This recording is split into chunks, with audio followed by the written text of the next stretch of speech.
Did you know Benjamin Franklin once electrocuted a turkey on purpose and then ate it? Franklin was obsessed with electricity and conducted all sorts of experiments. In the 1740s, he wanted to see if he could kill a turkey with electricity and make it more tender to eat. He set up an experiment where he shocked a turkey with high-voltage electricity, and it worked. The bird was cooked. But the real kicker, Franklin accidentally electrocuted himself in the process. He described the shock as a universal blow that left him numb, confused, and temporarily blind. After recovering, he joked that his own near-fatal experience made him respect electricity even more. Despite the mishap, Franklin continued his electrical experiments and even coined terms we still use today, like battery, conductor, and charge. So next time you see a turkey on Thanksgiving, just remember Benjamin Franklin might have been the first person to attempt electric cooking. If you like this historical story, you might like a fictional story about America's prolific founding father, Ben Franklin, in the graphic novel Silence Do Good, about a young Ben Franklin who travels through time to save humanity from an artificial intelligence that has enslaved humanity.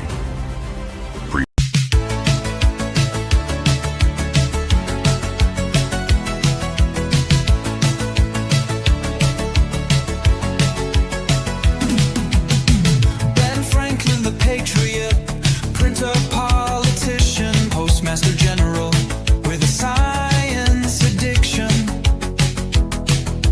Ambassador of lightning, wearer of specs, did it all with no TikTok, just a desk and a press.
showtime.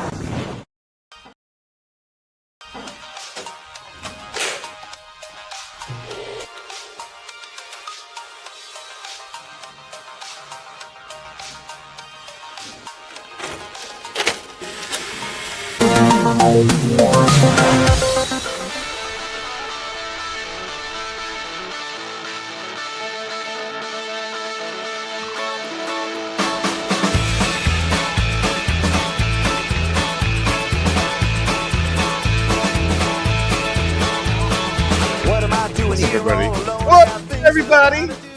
It's the Salty and Savage Show on a way earlier time. Let's see if we get even half the people viewing us at 5:30 Central, 6:30. Oh my gosh! I had to set my alarm to wake up to be here. The show is so early. So early. It So was sneaking up on me. I was actually trying to get some work done, doing some artwork, doing some drawing, and then I looked at the time and was like, "Oh crap! I got a show look in at like that. 40 minutes." Look at that! We just decided to do a show at a random time in the middle of the day. I don't know. We're gonna see how this works out. We'll see. How, the new time might not work. Maybe the new time will be good. But hey, our guest that's coming on later probably likes the new time because they do a members only on Tuesdays. And you guys should all go over to that members only after this show ends. Is that we're gonna send a? You should send a raid subscribe over to there? his channel, and We'll get to then that. let me make sure that our mods have the link to his channel We'll get to all that. because we're just doing it live. Fuck it, we're gonna do it live. What up, dude? How was the weekend? What up, man? Weekend was all right. You know, just putting in more work on the new house. We actually had our first like HOA meeting. It's like a very unofficial HOA. There's no like bylaws. Oh, you moved into an HOA? No. It's basically just the people in the very small number of houses that are on this street in this small area. They just like to all come together and just talk about things. There is a fee only just because there's street lights and like fire hydrants or something that need to be maintained. But other than that, it's super chill. No, it's not like an HOA kind of like nobody's telling me how I got to trim my hedges or anything. Don't tell me how I got to trim my bush. Okay. No one ever wants to hear you say that ever again, especially with that beard hanging from your face. Okay? Because I'm pretty sure the carpet does match the drapes, and literally no one ever needs to see that. Nobody ever needs to see it. And I installed hardwood floors years ago. Yeah, Salty Papa, let me talk to you about HOAs. Oh my gosh, Yeah. I can only let me talk to you about HOAs, and then when your house catches on fire, and then dealing with an HOA, like what I experienced in California because of who? Your own fault. Oh no, wait, is it going to be Gavin Newsom or the Democrats? The Democrats. Yeah, okay. I was like, wait, which one is it? Hold on a second. So once again, welcome to the Salty and Savage Show at a different time. Today we're trying something out different because our other show gets a little late and a little rowdy, and it's tough for Salty to wake up the next day. Honestly, I wake up for work the next day too, and it's a little rough. So, because I like to get up. I have to so we have a whole house full of animals, dude. Yeah, I have so many animals up in this house. We got cats. We got a wild bird that lives in our house. We got dogs. And so the cats are waking me up at like 5 o'clock in the morning, dude. And I'm like, I might as well just get up with these dang things and start my day. But I can't because I'm hungover because I've been drinking all night with Savage the night before. Yeah, you did text me mighty early today. I was like, man, this guy is up and at 'em. Okay. Yeah. No, up with the dude. So what are we going to talk about today as we stall for John to get here? He might not though. He's been really busy, so who knows? But he does have a comic book, and it's a sequel to his last comic book. And I'm looking forward to it, dude. Andrew Campbell made it, even though he had to wake up super early as well. Snow White Salty, yeah, dude. Seriously, all the way the other side of the world. He woke up super duper early. I went from drawing Disney princesses at Disney to becoming one, I guess. Well, I mean, we literally have a wild bird that lives in the house, like free runs it in the house. It is, and there's the kittens came out of the woods too, right? The kittens, yeah. So the cats, they were small kittens, and they came out of the woods, and Yeah. Hey, I got a picture for you. So we left California. So for those that are new to the show, I'm Salty. This is Savage. We started this. We were Californians that lived in Hollywood, Los Angeles area. We used to both work in the entertainment industry. He was a producer, an Emmy award-winning producer at Extra, and I worked in entertainment advertising, working on such campaigns as Deadpool 1 and 2, Jurassic World, yada, yada, yada. We decided to leave California because it's a hellhole. And move. He moved to the Midwest, and I moved to the South. However, I saw this and I thought of you.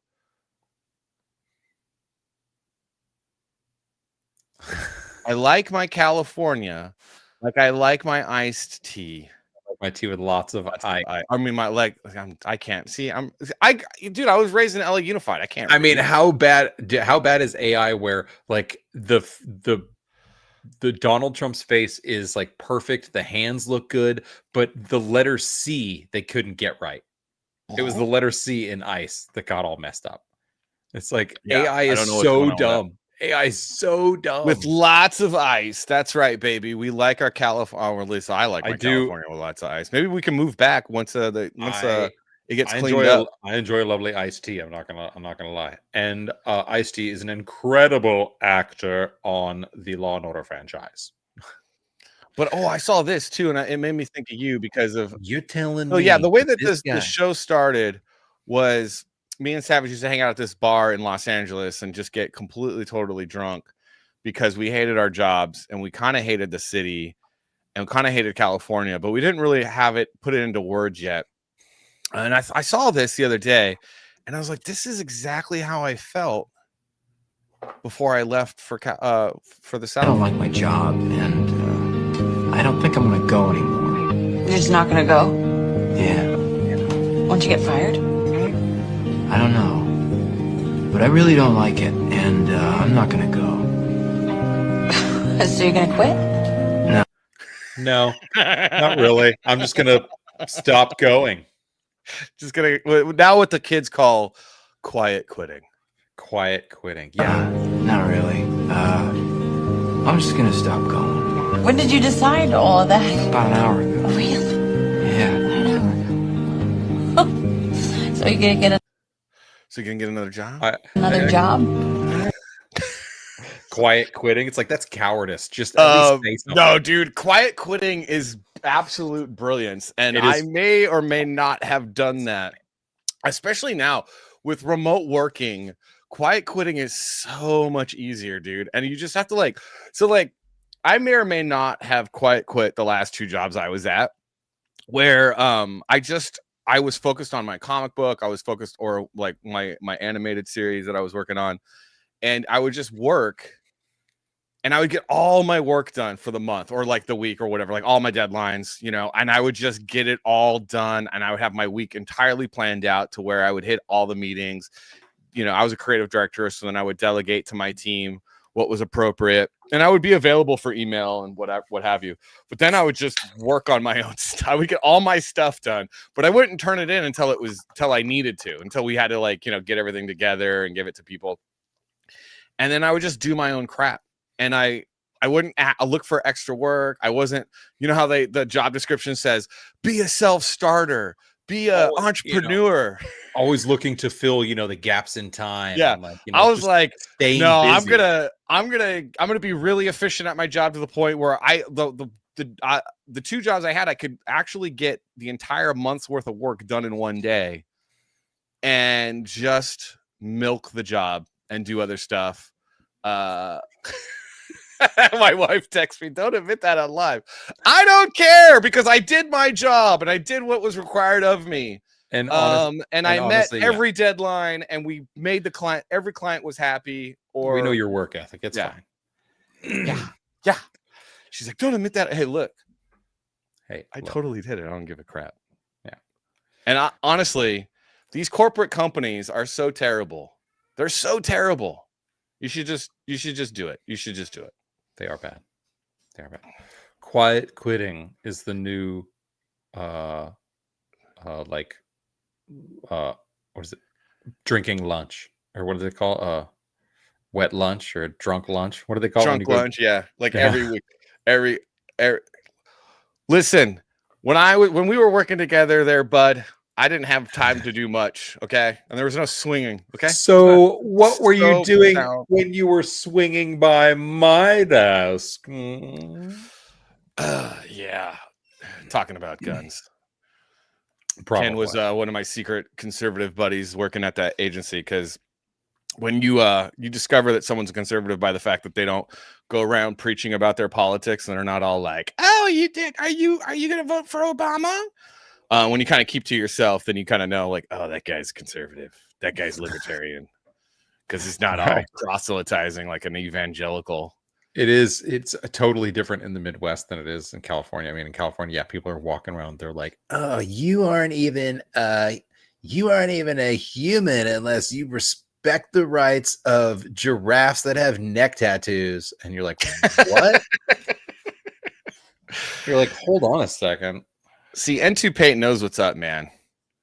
Tell them I take a week for a project. I'll do it in 4 hours and just not tell them until the deadline. Exactly, dude. Here it is. Exactly. Congratulations. I did this. Buddy, I didn't try to sell my shotgun to the most unstable guy in the IT department. I did sell him. Oh! Legally. No, I did legally. Like, we had to go to in California, you have to go to the gun store. So they fill out a background check and you do the whole thing, and then they can pay you right then and there. And then they have to pay the gun store for the background check and all that. We went to the gun store, Guns Direct in Burbank, and I sold him the shotgun. It was a good shotgun. I just didn't like it because you couldn't swap the barrel. It was an 870. You couldn't swap the barrel out. So you can only have the tactical length barrel. You couldn't add a hunting barrel on it. Because on an 870, you're supposed to be able to just swap the barrel out, like, super easy. If you knew guns, Savage, you would know what I'm talking about. That's fine. It's okay that I don't. It sounds very cool. I know some guns, just not most of them. I get paid to deliver. Oh, I know who this is. Yeah. I know who that is. N2 Paints, you already know it. I get paid to Speaking of deliver. people that moved out of California.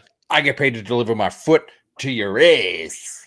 All right. That's right. All right. What are we talking about? John's What are we late. talking? Maybe he might not even show up. He's so busy, dude. John, he's trying to do a comic book campaign. our guest. You know what? We'll look at his comic book campaign, whether he shows up or not. Yeah, let's do it. We're gonna check it out. For those of you who aren't familiar, check him out. Jon Malin on X, JONMALIN. It's got there right there on your screen. What, is he busy doing something? No. I just found something. So check this out. Did you Speaking find of something? people that watch the show on occasion? So Patrick Quinlan loves brutalism. You love brutalism. Huge because fan. you're both communists. Because you're both communists. Check this monstrosity out.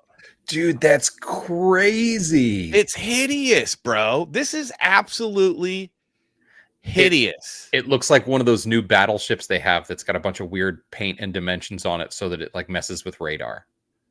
Like, what is this thing? I'm not saying that's attractive, but it is fascinating. This looks like it was built by a retard. It is. It's pretty. Yeah. It looks like a robot took a turd. This looks like something I built when I was 5 years old with Legos. But look at all the other stuff around it. Like, that's pretty fascinating. All the other. Wow, that is pretty cool. But it is weird. Do you know what this is? Is that the new home for Hail Hydra? Oh, sorry. What? No, this is Barack Obama's library, presidential library. Are you serious? Yeah, that's his presidential library. So this monstrosity, this could not have been the more perfect building to pay honor to one of the worst American presidents in American history. That's such an odd choice. Is it an odd choice or is it an appropriate choice? Because it looks like an evil obelisk. Nah, he's fundamentally got better style than this. I just don't understand. I don't think he does. I think he does. I don't think he does. But that's. I think you think that because he's black, and if he was a white guy, you would not say that about him. Yeah, well, I'm just called you out. You're affirmative actioning Obama. And no. Yes and no. You're reverse affirmative actioning Obama. Like, what? No, I'm not. I'm saying he's stupid brutalism bullcrap. Hey, dude, I'm sorry. I hate brutalist. You know what brutalist architecture communicates to you as a human being? You have no value. live in this building, you piece of shit. That's what brutalism communicates to humanity. It does. And that's what you like. You like that. You probably like it when a girl steps on your balls. Oh, dear Lord, no. That sounds atrocious. Sorry. That was really uncalled for. That was uncalled for. Wow, man. But I mean, I'm not gonna lie. I mean, I'm downtrodden just about everything. But you know, this is so ugly, dude. It is so ugly. I think it's weird. I think it is weird. It's hideous. I was gonna say it looks like some history something or whatever. Like it's like, oh, this is the new facility on history in Turkey or something like that. You're like, oh, okay, wild. That checks out. You know, but where is that? Is that on the East Coast? Chicago, Is that in Chicago? That's in Chicago. You saw it in the background. Well, I'm not gonna lie. That checks out for Chicago. That checks out for Chicago. It does. Yeah, it checks out for Chicago. All right, so yeah, exactly, Frederick. That's some demoralizing architecture for sure. It just See, Jordan Horst knows. This is what I'm talking about. Brutalism was designed for prison, public schools, and slaughterhouses for cattle. Not joking. No, I know you're not joking because that's the history. So brutalism, that's what it was designed for. But then it was used to. Honestly, I truly do believe it was used for our main buildings to show to communicate to humanity how worthless you are, and to pay homage to the state. Yeah, it was used and applauded in the Soviet Union because it wanted to convey the might and the size and the power and the overbearingness of the government to the people. So the buildings felt like the way the buildings were built, they almost felt like they were top heavy and they could squash you at any time. So there's like this kind of unsettling feeling that there's weight above you and there's just so much, and it's so you can't even fathom the size and the amount of concrete was used and the weight of the whole structure. It's like looking, it's like seeing a spaceship. Like you just don't even understand it. You're like, what am I even looking at right now? Like what's happening? Yeah. When you look at spaceships. Dude, oh my gosh. Okay. Sorry. I'm going random. My brain's all over the place. So I went down, dude, the X is the weirdest place. Number one. Okay. So I don't know why I don't know what is wrong with the algorithm on X, but every once in a while I get these videos that pop up. Right. And it's like, what on earth? Notice how there are no cables from here to here or here to here. You might ask, why is that important? Here's why. The reason you will never see these cables connected is because look how far the distance is from 1 to 2 and 2 to 3, and the vast distance from 1 to 3. But Ryan, what about these cables here? Oh yeah, you mean the short distance right here? But you might ask yourself, Ryan, why is that important? Yeah, why is that important, Over Ryan? 99% of the world's internet traffic, including international phone calls and data transfers, rely on cables. Yeah, okay. Not satellites, cables. Yeah, we knew that. Y'all, pull up any map of sea cables and you will see that none of these touch. Because we live on a flat, geocentric plane, just like the Word of God says in Revelation. Dude, what? So I had no idea. Like I always laugh like, oh yeah, you're a flat earther, right? And then people would talk about it. Like I remember Ken used to work, I think he still does. He works with a girl who's like brother or brother's friend or somebody is a flat earther. And I was like, okay, so now I know somebody that knows somebody that knows somebody that's a flat earther. But there's like all these videos out there where it's like people straight up like let's just keep going. Let's keep going. Dude, this is 29, and they, talking about the angels, went up on the breadth. So I think he's quoting here Revelation, right? Did I get that right? He's quoting Revelation, which is like the one. There's like two books in the Bible that you should not take literally. Do not. That's the first book this literally. And the last book. Okay, like don't take it literally. The first. That's kind of how it should be with the Star Wars films. Don't take episode 1 or episode 9 Don't take either one of them literally, because it's just all wild, wacky garbage at either end. Just like saying. the first chapter of the first book of the Bible, is symbolism and poetry. But okay, let's of the earth. What is that? That is Strong's G4114. Breadth meaning well, obviously plateaus, the Earth's flat now, has guys, a root word because that's breadth, what suggesting Brian's great telling us, extent. because of the wide. Let's look up this root word plateaus. G4116. G4116. Okay, mind you, this book was written before Galileo. When these guys start doing like, oh, hold on, this internet site tells me, what does this translate to? This. Oh, and what number does it correlate with? This. Why don't we go ahead and, let's move that over to this other website that I know that's totally also run by another flat earther. It says this, and look at that. And you're like, dude. Okay, let's keep watching though. But I think this is what video says. As plateaus, spread out flat. Okay, again, because it was written in Greek a lot earlier than Galileo. My Spread out flat. The Bible is true, and you have been deceived. Okay, so the that's Bible the thing. is true, and you have been deceived. One of the common things that I'm finding with these flat earthers is that we've all been deceived.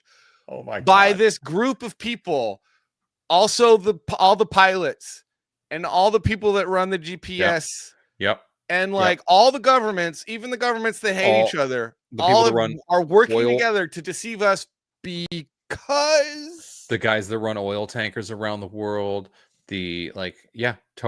But I still have no one's ever told us why we're being deceived. What profit motive? Because it's always profit. It's always a profit motive, right? Yeah. What we know that like there's like this weird cabal of guys that like worked with this one guy that had an island, and they like ran like a honeypot scheme with like kids to like trap world's politicians and influencers and kings and stuff into like doing some really sick stuff and becoming PDF files and then blackmailing all those people. Like we know that one because the profit motive for theirs for like one little tiny country to kind of like control everything and manipulate everyone.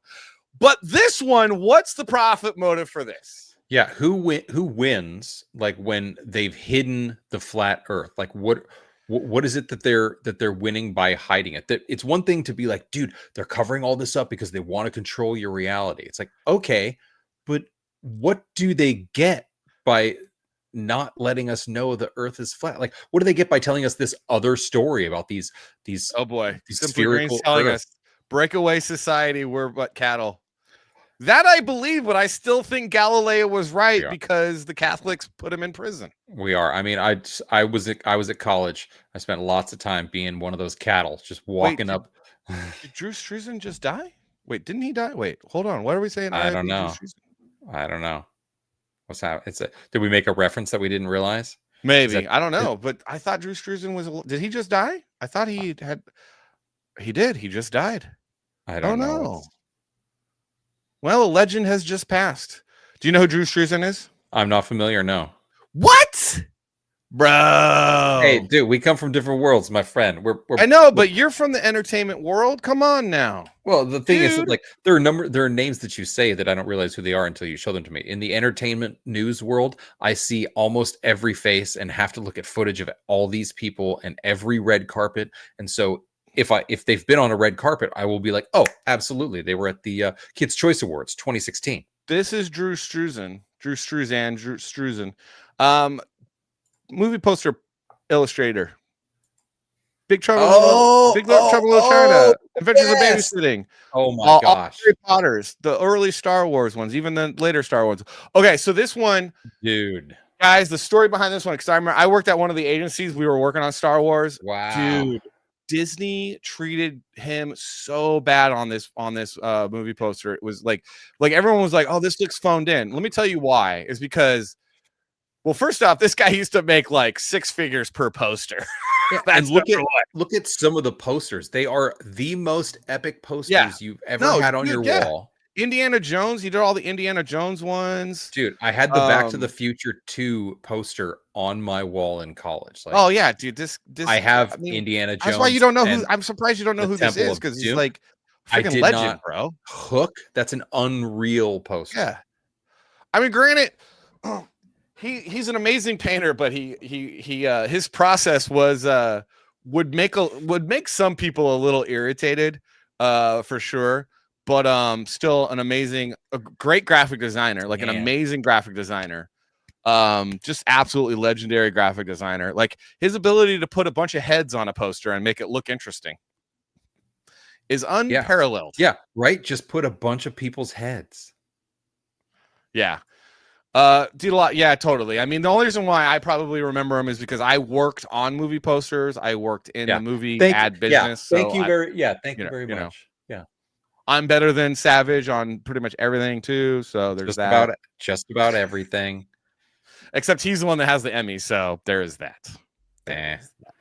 Yeah, there's he did all these, dude. That's kind of sad. We're gonna have to maybe do a little Big little Trouble thing in for him later. Big Trouble in Little China is a phenomenal. Like, dude, this poster. thing poster, oh my god, so good. The thing is fantastic. But like honestly, like I always wanted to meet this guy because I always wanted to ask him what it was like working with all these Hollywood executives because they're literally the worst people on the face of the earth.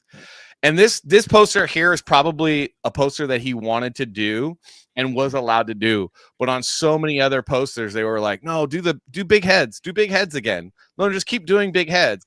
And I'm sure as an artist, he wanted to like branch out from big heads. Yeah. You could kind of tell because he was like, I'm gonna put a castle in here with like an owl, his owl flying over it and everything like that. But they're always just like, no, give us big heads. But I know like for this one, they totally underpaid him for The Force Awakens. They were like, what's the value in getting like one of your posters? Like, ooh, it looks like his second sketch. He's like 6 figures a poster, dude. Like low. I think I don't. I couldn't tell you how much. Like, but I know he was making like 6 figures in the 80s, man. So he could have done like one poster and been good for the year. And he's like, nah, I'm gonna do like all the iconic movies that you love. I'm gonna do all those. And it's like the same. It's like the same thing as John Williams. It's like you could have just like done, one. Was it Alzheimer's or was it dementia? I think he had dementia, but maybe it was Alzheimer's. Dude, it's a hell of a disease, man. I don't know. It's terrible, but wow, the dude was an absolute legend. Totally prolific. R.I.P. for sure. I'm gonna have to, maybe have to do a little thing about it next week because Diane Keaton died, but I was like, it's pretty, okay. She was that pretty one, big. She also defends Woody Allen till the end, and that's just weird. Dude, seriously, right? That's just Does weird. she defend Roman Polanski too? Like, it's just weird. Oh, dude, no, that's exactly what was happening. Headless, like, and hey, welcome to the show. If you guys are new, please hit the subscribe, hit the like button. We need more subscribers. Tell your friends. But yeah, it was definitely the act. It was definitely the actors wanting, because that's the other thing. Is like when you do a movie poster, you could have like the coolest design, but that crap still has to get signed off by the actor.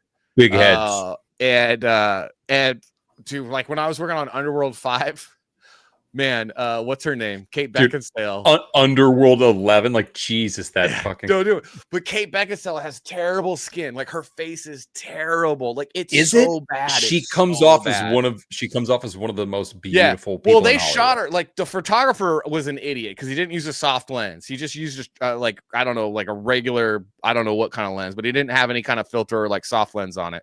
That whole movie he shot her in like 4K or 8K. So you just see like every pockmark and every like it was like just all the makeup goes into. It was all caked on and everything. So like us having to make her look pretty in the movie poster was like so much work. There was so much everything, and she had to approve everything. So I got one of my posters approved. So still was terrible because there was all kinds of other shenanigans the executors doing where they literally had her like holding the guns down. And they're like, no, like, can you Photoshop her to like hold it up? And I was like, right. Well, if we do that, the lighting is going to be odd because right now it's down. So the lighting's here. And if we fold it, then the lighting's here and here. And then we have to so I had to like repaint the hand. And it looked like if you examine it long enough, like if you just look at it, probably walking by the movie theater or whatever, if you just saw it walking by, you'd be like, oh, whatever.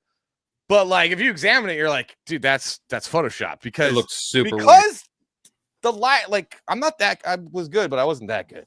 I feel like So I remember you telling me that story before. It's Yeah, ridiculous. it was so annoying, dude. And I had all these cool concepts, and they were like, and then her body double held the gun properly, so finger outside on the frame. But they were like, no, put the finger on the trigger.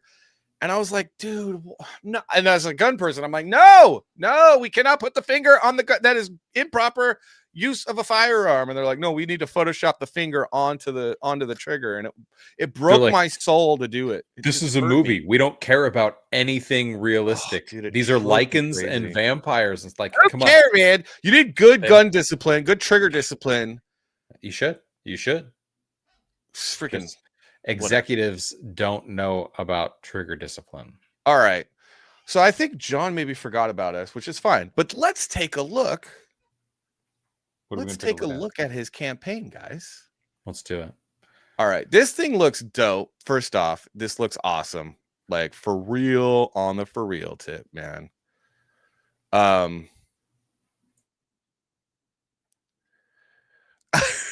Now, don't get me wrong. This is a great point. So, gun discipline is the worst thing to happen to movies. I want hip fire Rambo Predator style with, yes, dude. Honestly, the only thing that drives me crazy is finger on the trigger. It's just a thing. Everything else, though, like I'm working on the graphic novel I'm working on right now. There's a lot of guns in it, and it's kind of grounded. And the fan base is like a very conservative. Is going to be very conservative. And so they're gonna be very like meticulous about like guns and stuff. But I'm like, I don't care. This is an action comic, and I'm having certain things where it's just like, yeah, he's using a pistol one-handed. You know, I'm not necessarily doing the gangster stuff because I always hate that. That looks dumb. But like flying through the air, you know, one-handed, crazy. You know, we got one guy where I'm gonna literally, he's like a big dude, so I'm gonna have 2 light machine guns in each hand. He's just gonna be like, you know, like shooting them, because. Yeah, that's what you got to do. All right, let's take a look at this thing. It's a kill shot. He's holding it to the side. It's a kill shot. Dude, this book looks awesome. Okay, so he doesn't have a trailer, but that's okay. We don't need a trailer.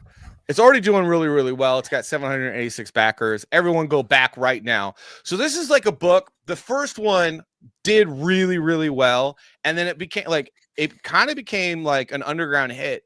And so many people were jonesing to get a copy that this, I think, chat, correct me if I'm wrong, I think this was like selling for like $200 to $500 on eBay. Really? Black Riding Hood #1. Yeah, like aftermarket. Maybe it wasn't that high, but aftermarket was definitely higher than $25. It was definitely higher than the sticker price. Like people were awesome. Like, I need to get my hands on this. So let's just read it real quick. So Darius Greer, he's a 12-year-old kid from Detroit. So he's like, you know, Motor City, Motown, baby. He's from the hood, man. You know, it's Black Riding Hood, and his dad is a werewolf killer. And let's read it. So when dark forces try to separate them they don't run, they fight, which is awesome. That's already a good lesson. Don't run, fight. Find out why the baddest mofo in Motown is Darius, a strapped 12-year-old coming straight from the ghetto. Like, it's just awesome, dude. And it's written and illustrated by Jon Malin, so it's going to be good. Letters by Eric, so those letters are going to be, and the colors are Jason Wright. And Jason Wright, who I work with, is a really good colorist. So, I mean, it's just going to, okay, so this is the follow-up. So this is Black Riding Hood 2. Vampires and werewolves have made an unholy pact to prey on the good people of Detroit. Juliet Jackson, a tough-as-nails stripper and paranormal investigator, because you have to, like, nowadays with OnlyFans, strippers kind of need a day job. Like, they really do need to moonlight, like, in the daytime, or sunlight. Daylight? Sunlight in the daytime, as something else. So she's a paranormal investigator, needs a little help from her friends Paul and Darius. Fafo. This one's colored by Kyle Ritter. Oh, I haven't worked with Kyle Ritter yet, but Kyle Ritter colors like all of Ethan Van Sciver's books, and those are always great. And this cover looks dope. So it's vampires now instead of werewolves. This thing looks dope, dude. Yeah, seriously, simply. Like Juliet Jackson, classic Stan Lee naming. Yep, yeah, totally. So everyone, go back this book. You got the $250 tier, which is going to basically give you all the covers, plus any additional variant covers that he's going to do. And knowing John, he's going to do a few. So you're going to get a bunch of books in there. You're going to get the first one. So if you haven't read the first one and you're like, well, I don't want to get two. But also you can just get 1 and 2 on their own. You're going to have a cover from Ethan Van Sciver. That's going to be a great cover. Jon Malin cover. You're going to have a Shane Davis cover. That's a dope cover. That's going to be a dope cover. And you got packages like Black Riding Hood 1 and 2, which will have both Malin's covers on those. So there's a lot of good deals here. These are really, really awesome. And everyone should go back them. Those are great. Those are great tiers. A bunch of additional stuff. You can get this. You can get this. You can add this. You can add this too. It's fantastic, and the prices are great too. Yeah, no, it's so we'll check in on this a little bit later. But everyone go back that book. And then John's probably really, really busy. Probably something came up, man, because the show's early, and then he's got a stream at 9. Oh, and then also, if you guys want, go check out John's channel, and then go be a member, because he does a special members only stream. I think every Tuesday, and then they review a comic like the last Tuesday of the month. And you can learn a lot because John's been working in comics for a long time. He used to work at Marvel. He worked underneath Rob Liefeld for years, which, dude, that's got to be awesome. Because I mean, say what you want about Liefeld, I'm sorry, that guy's legendary, dude. I don't care what anyone says. Sure, you know, there's things out there that people like to talk trash. You're just jealous because he's a millionaire and you're not. And I know I'm a little jealous. And I'm a little jealous. Of course, Michael Ferraro, you backed the boobs one, you dirty pervert. I'm just kidding. I love you. Thank you for being on the show. It makes total sense, though. But yeah, maybe John will swing by. But hey, if you guys came by to say hi to John, you just give him hell, and then also subscribe to the channel. Thank you very much, dude. Should we do our special? We got a new segment. Oh, we do have a new segment. Should we get into the new segment?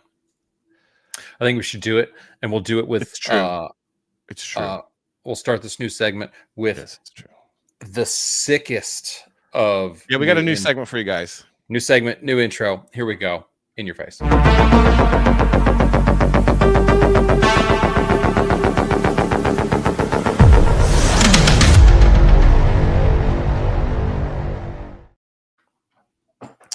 So that's right. It's real or fake. Real or fake. And what is real or fake?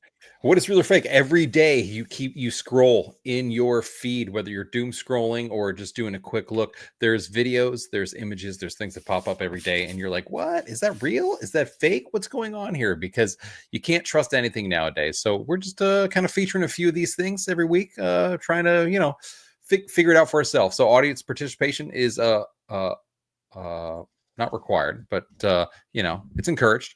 And feel free in the chat to get in on this. Is it real or is it fake? Would you like to start it off, Salty? No, you started off. Me started off? Okay. I mean, I got a bunch pulled up, but let me find them. Let me find them. God. Oh, I got one. Hold on. I got one for you.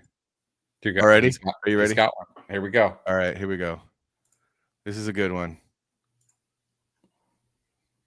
You still need to pay for those. I have a dream that one day these will be free of charge.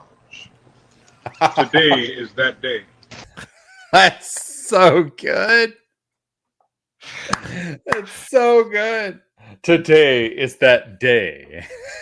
So obviously that one's fake. So that one's obviously fake because seems real. There was no cell phones when that guy was alive. But also kind of funny. Hey, guess what? I need more beer. Oh, please? Salty needs drink. Now I have another beer. Salty needs drink. Thank you. All right. So I got another one. This one I want to be real. I think it could be, maybe. Oh my God. This is incredible. I've never seen anything like it. No one has ever lasted this long. More than 6 seconds. Unbelievable. I've seen I've seen a series of these videos and they're so ridiculous, dude. Dude, They're I'm sorry, but Didn't like I the send you? Olympics is really kind of missing out on I think I sent you like some. proper female Olympic events, and this should be one of them. Now, this event is The moment of silence. this, the length of how long you can stay silent, and for any woman, that is a gargantuan task. It's a gargantuan task. It is a gargantuan task. Although I will say that I did marry a woman who, like me, enjoys the silence and can sit in silence for quite a long time, which makes me very, very happy. But she's a rare gem. She is a rare gem. She's a gem, mate. She's a gem. All right. I got one for you.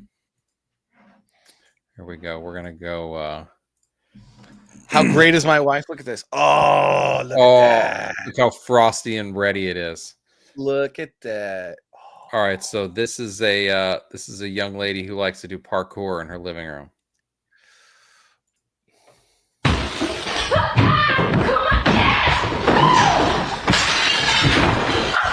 Yeah, that's me.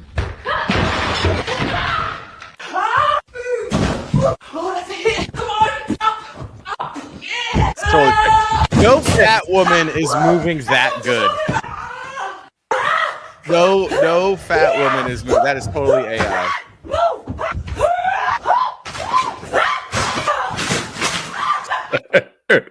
It is so ridiculous. Like I just randomly come across these things. Like, what the hell is going on? Yeah, that's totally AI, dude. That is AI. Gosh. Is it? Is it? That's AI, dude, bro. That is, dude, bro. Dude, bro. Dude, bro. Parkour.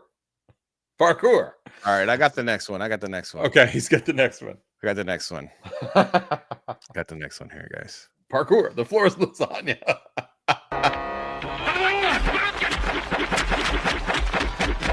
Wait, what's happening?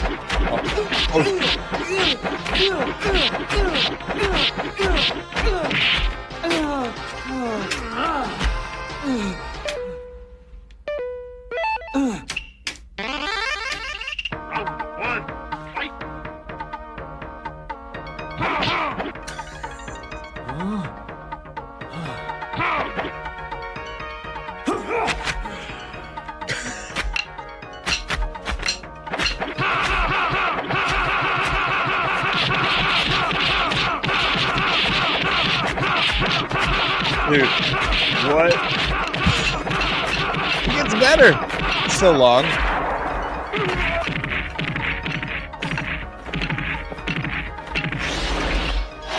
All right, real or fake? Dude, oh my god. What in the world is going on? I don't know what happened to the Tigers superior nav. I'm a Magnum PI fan. What happened to the Tigers? It's a They great lost. question. They lost to the Mariners. I don't watch a lot of baseball because Dude. I was done watching when the Padres lost because I'm a Padres fan. And I don't really like baseball anymore. There's something off about it. I can't get into it. I don't know if it's the DH in the National League. In both leagues, yeah. It's So Salty Papa says fake. you think? I have great news for you guys. This is real. It's a real video. This is from Jackie Chan's movie called City Hunter from 1993, and there's apparently an entire Street Fighter 2 scene, and it gets better. It just keeps getting better. Does it? Oh, where'd it stop! go? Stop trying to take my video away. So he does a thing, hits his head. He's like, oh.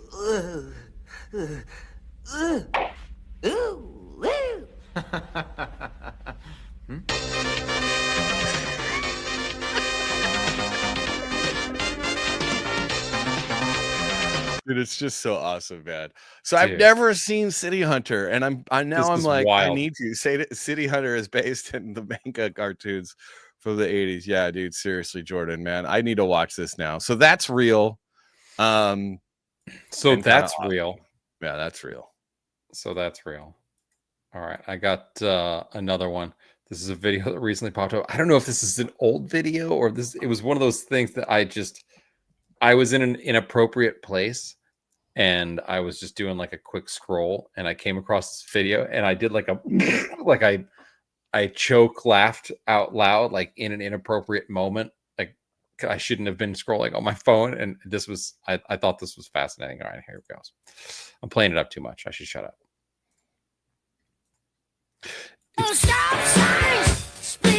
Limit and something else. Oh shit! What? Wait, hold on. Dude. Oh, it's fake. This is AI. You know how you can tell this is AI? You got the watermark right there. Sora. Is Sora an AI? Yeah, that's AI. Sora's an AI. It? Yeah. Oh, I had no idea. Look how much of a boomer I am. Oh my god. That was amazing. AI is fake. All right.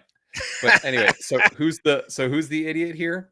It's this guy. We all are, because AI is going to take over the world and dominate us. All right, so that was fun.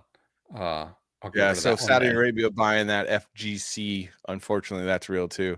Yeah, the Saudis are buying everything, man. Dude, I feel like a lot of money. I almost we need to be more concerned with China and Saudi Arabia than even the little country of bankers. You know what I'm saying? Like, dude, let me tell you, I was just reading something, and there was a guy, I don't remember if he was an engineer or what it was. He just came back from China. He had just been working over there for a prolonged period of time. And he said, we have no idea. Like when we make movies about like the future where like we see things are automated and boom, boom, that's actually what they are doing over there right now. There are giant harbors that are filled with, and they are moving crates off of, they're moving containers off of ships and moving them around and logistically moving them all with automated systems.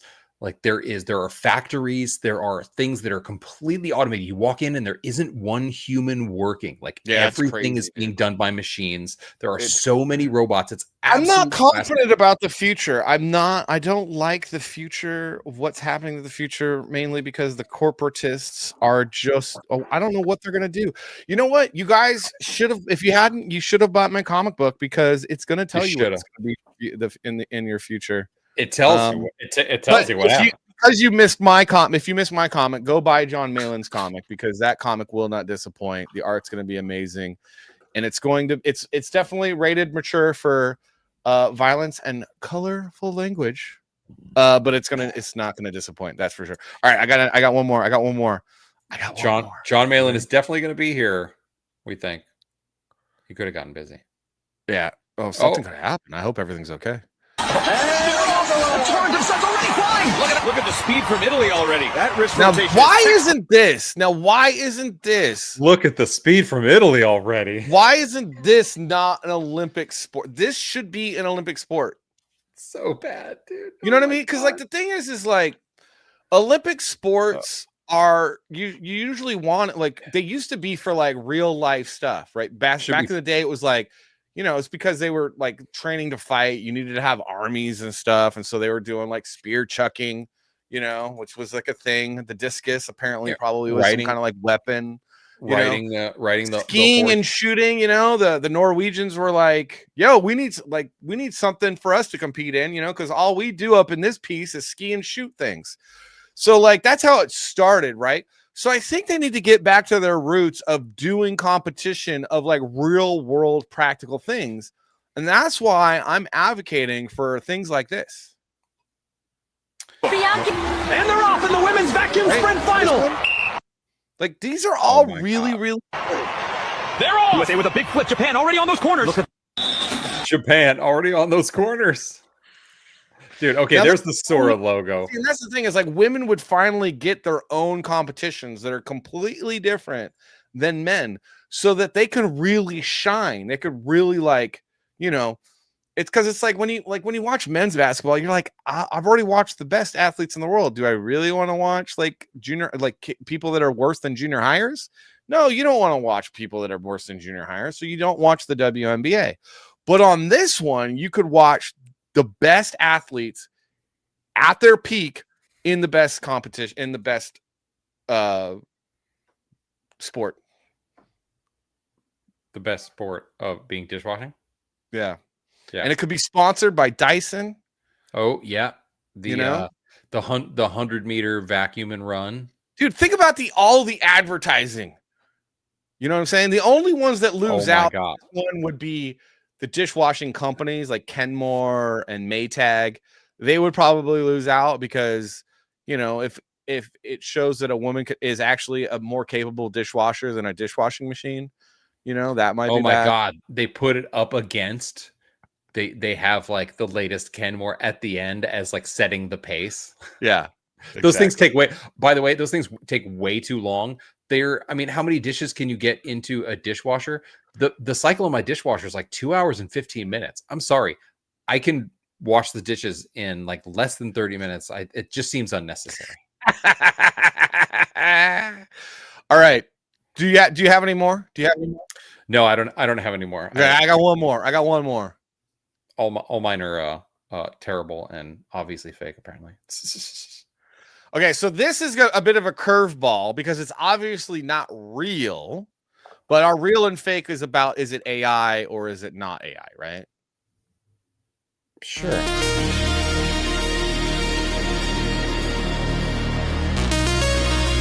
These are potential new video games.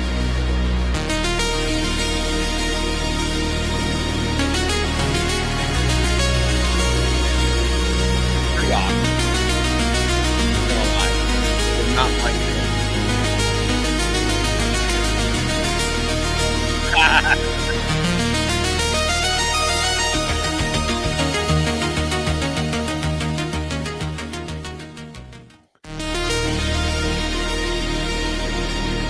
all right, so we got a couple. So what are we watching and here? AIs.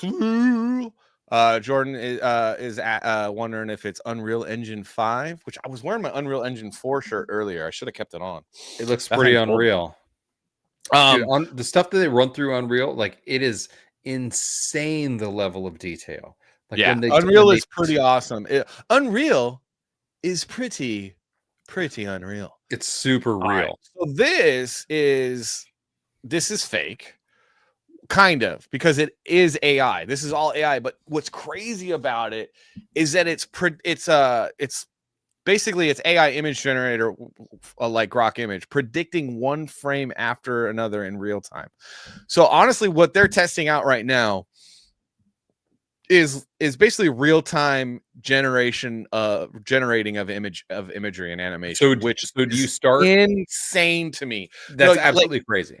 No, what that is okay. So again, my graphic novel is about people living inside an AR in an AI world, or AR like VR program run by an AI, and it's very prophetic. I might add, but I honestly, this is insane because it's happening so fast. I didn't think that we would see this for another 5 years. So real time rendering on 3D image, like so it has this whole frame's worth of information, and it just kind of like predicts and adapts what the frame should be doing based on information. You could basically write some code and be like, generate me a video game. And while it's generating this full-on 80-hour video game for you, you could start playing in it, and it would adapt and you could truly play an RPG, a role-playing game that's not on rails, and just make decisions in the game, and then the AI would then generate the events around you. The ultimate choose your own adventure. Yeah, the ultimate choose your own adventure, but that's happening in real time. So it's no longer like one road or another road. Because like a lot of times RPG games are like, you know, it's just like a fork in the road, and like you do this way, and then this is going to happen. This like set of circumstances will then happen to you, or this could be like the potential is kind of unlimited, and it's really, really spooky and really, really scary at the same time. Because like basically AI is a fire. We're playing with fire in California. That's what's happening.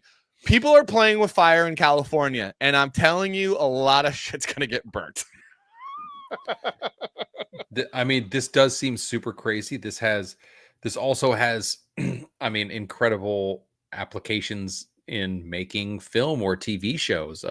Anything that's animated or you don't want it to look animated, like the level of graphics, especially using things like Unreal, this looks really good. Like up close, it looked crazy good. And I mean, the textures. honestly, this is still so early, so we're still. But I didn't think we would be this close this fast.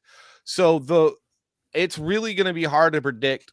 Like, we're not going to be able to keep up with AI. Like I said, we're playing with fire. We are Neanderthals playing with fire in California right now. In the state of California, run by Democrats, mind you. So I think a lot of crap's going to get burnt to the ground. It's at the end of the day. Well, you know what? When Silence Do Good 4 comes out next year, you guys will just have to back it because that's going to predict our future. That's going to. So what is? Hold on a second. I must be missing a link here. So what does California have to do with the nature of this generation or this? Okay, product? so dude, you're from California, bro. Anytime you play with fire, the homeless people are starting fires all the time because like it's a tinderbox. In California, the environment's taken care of so poorly by the Democrats that like a wayward little spark can like devastate an entire, you know. Right. I thought we were still talking about video games, but yeah, I got it. No, but AI is a fire. Like AI is us playing with fire in a freaking forest. Yes, in California, you know what I mean? Anywhere. Playing with fire, not even knowing what. Like think about like, oh, what's fire? You know, like, ooh, fire is so pretty. And you're in California. What would that be like? It's going to be devastation. Terrible. It's going to be terrible. Yeah. Do you want to take a quick pee break before we come back into our trailers and watch the stuff that we've been wanting to watch? Yeah. All right. I do. So I had to pee. All right. So quick pee break. We'll be back in 2 minutes and 22 seconds. Wait. Good thing that California. Right? Yeah. California. These idiots thought it would be a good idea, Andrew Campbell. Did they bring eucalyptus trees? Oh yeah, California. And anybody that knows what a eucalyptus tree is and how flammable they are. Dude, not to mention the debris that they leave on the ground. When they don't burn, as they get big and age and they're huge, underneath the eucalyptus tree, the bark just slowly sheds over the years. So there's just so much detritus and debris. It's like pounds a freaking pine tree, but it's like a dead Christmas tree. What happens when you put a match on a dead Christmas tree? It's like, woof. And they're all over California, especially Southern California. It's crazy. Anyway, let's take a break. I got to pee. Okay, we're going to go pee. We'll see you in a second. Unbelievably, the most watched, most wondered about man in America has gone missing tonight. The intersection of the 5 and the 91 freeway. One thing we have been noticing, again, it's a very slow pursuit, followed by numerous highway patrol vehicles. But because of the intensity, it seems like people have heard about what's going on. And all the overpasses that we've seen have been lined with cars. Guilty shadows haunt the night.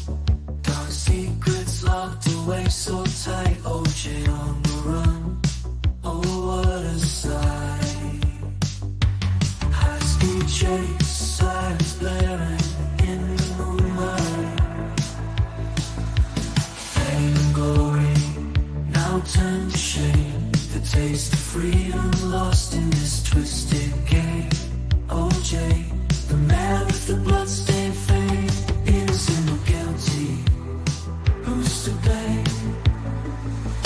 Running from the truth, chasing dreams in the night. Oh, OJ, you can't from my faithful light. Guilty shadows follow you, day and night.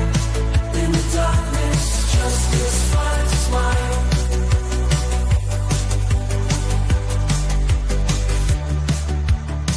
One of our LA affiliates. Police believe that O.J. Simpson is in that car. Okay. Police believe he is in that vehicle.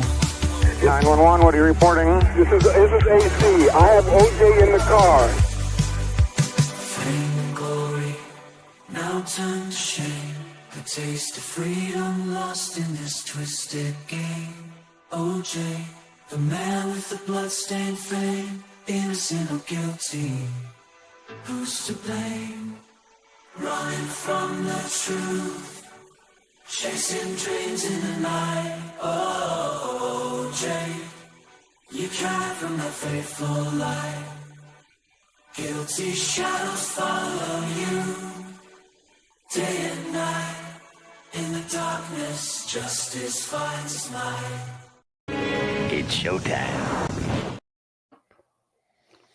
All right, I got a video for you. I got a special And video. we're back. For you. Oh, he got a video for me. He's Are you so ready? nice.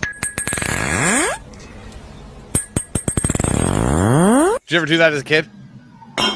Yeah.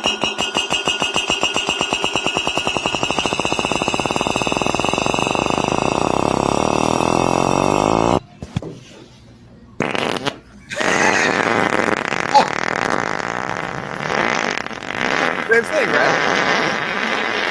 That guy was just storing that up. Unless that was real or fake. I can smell that from here, bro. I like my natural reaction. I was like, oh my God. Oh my God. Oh, Sorry, I like a good fart video. that was so good. I don't know why. That was amazing. Oh, excuse me. Whew. Pretty funny. Oh, are you a fan of a Mr. John C. Reilly? John C. Yes, I love John C. Reilly. John C. Reilly, the actor. So Yes. there is a rumor, speaking about real or fake, there is a rumor that he is now going to he's going to actually do a tour as his character Dewey Cox. Oh, shut up. So he's going to hold on, let me double check. Dewey Cox. Yes, tour. Campbell. Not the way Andrew Campbell, not the way you're thinking. I want to have sex. No, what? Yeah, I love him. I love him in Step Brother.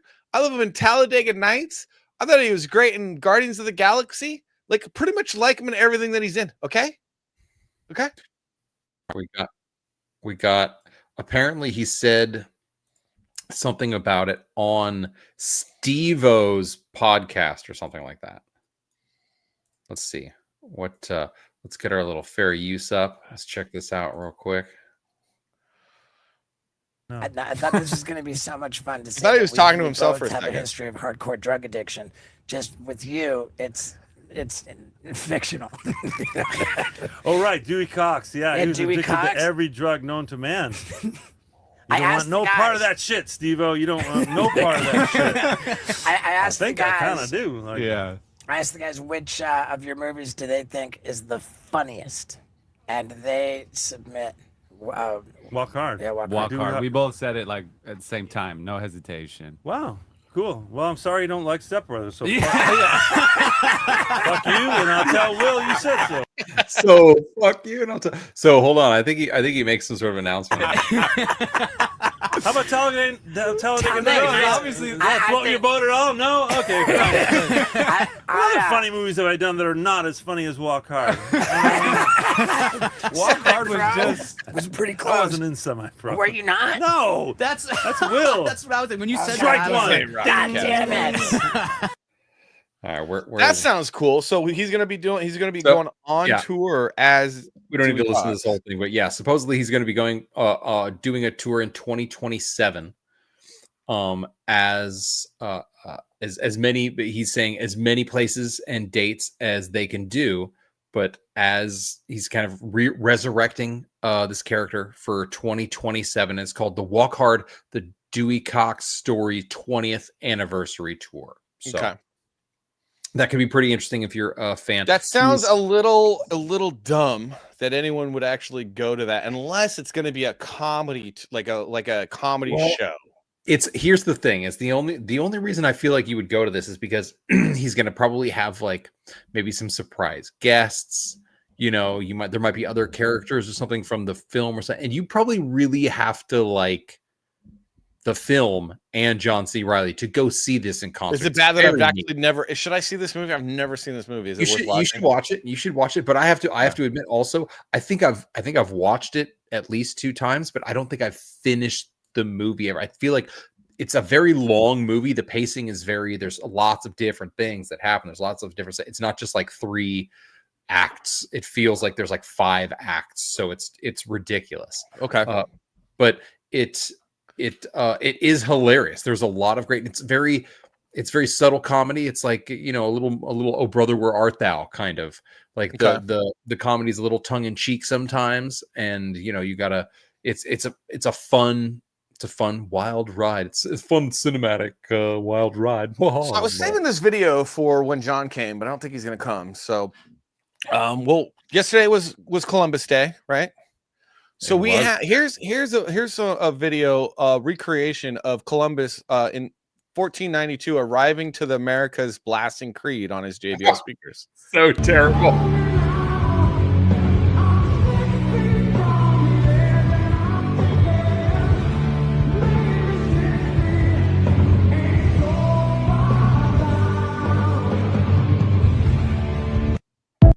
It's how it happened. That is actually how it happened. In 1492. That's amazing. That is actually how it happened. Although, and then I saw this one because again, yesterday was Columbus Day, and we are celebrating Columbus Day as a nation once again because we are remembering our Western civilization heritage. However you say that, we're remembering our roots. Okay, as Americans. They were really from the East, but nonetheless, yeah. No, it's Western civilization, brah. Okay, it's Western civilization, and it was Western civilization that came and began the beginnings of creating the greatest nation on the face of the earth, which is the United States of America, which would not have happened without Christopher Columbus setting up trade routes and bringing the Western civilization to the Western Hemisphere. Okay. Apparently, Uncapped thinks Walk Hard is one of the greatest films of its era. I got to see it. All right. So I saw, do you remember The Sopranos? This was great. Oh, Jesus. We're having a discussion about Christopher Columbus. His history teacher, Mr. Cushman, is teaching your son that if Columbus... Remember that name. Mr. Cushman. Mr. was alive today, he would go on trial for crimes against humanity like Milosevic in, Europe. Your teacher said that. It's not just my teacher. It's the truth. It's in my history book. So you finally read a book and it's bullshit. Look, you had to walk in Columbus's shoes to see what he went through. People thought the world was flat for crying out loud. Some people still do. Yes and no. Yes and no. But yeah, some people still do. Some people do.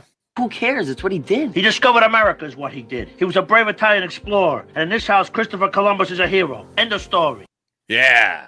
End of story. Yeah, even though the Vikings discovered it hundreds of years before, but that's fine. Well, so Leif Erikson discovered America or the Americas before Christopher Columbus, but the reason why Columbus gets the credit is because when Columbus did it, it brought the West to the Western Hemisphere. Because before that, nothing happened. The Vikings didn't really, the Vikings were just like, oh, there's no one to grape or pillage. What are we gonna do? What are we gonna do with all these people? They have stones and so like that, but Columbus and his crew saw the potential. They saw the potential of the natural resources, and the ability, the things to exploit. And then they had to deal with the savages, and everyone's like, oh, Columbus is bad because he dealt with the savages the same exact way that the savages dealt with each other. Oh, that's somehow terrible and horrible. And it's like, no, it's not. It's called they're savages. They treat each other this way. How about we just dominate them and take over everything and add law and order, which is a good thing. Columbus is the hero. Thank you.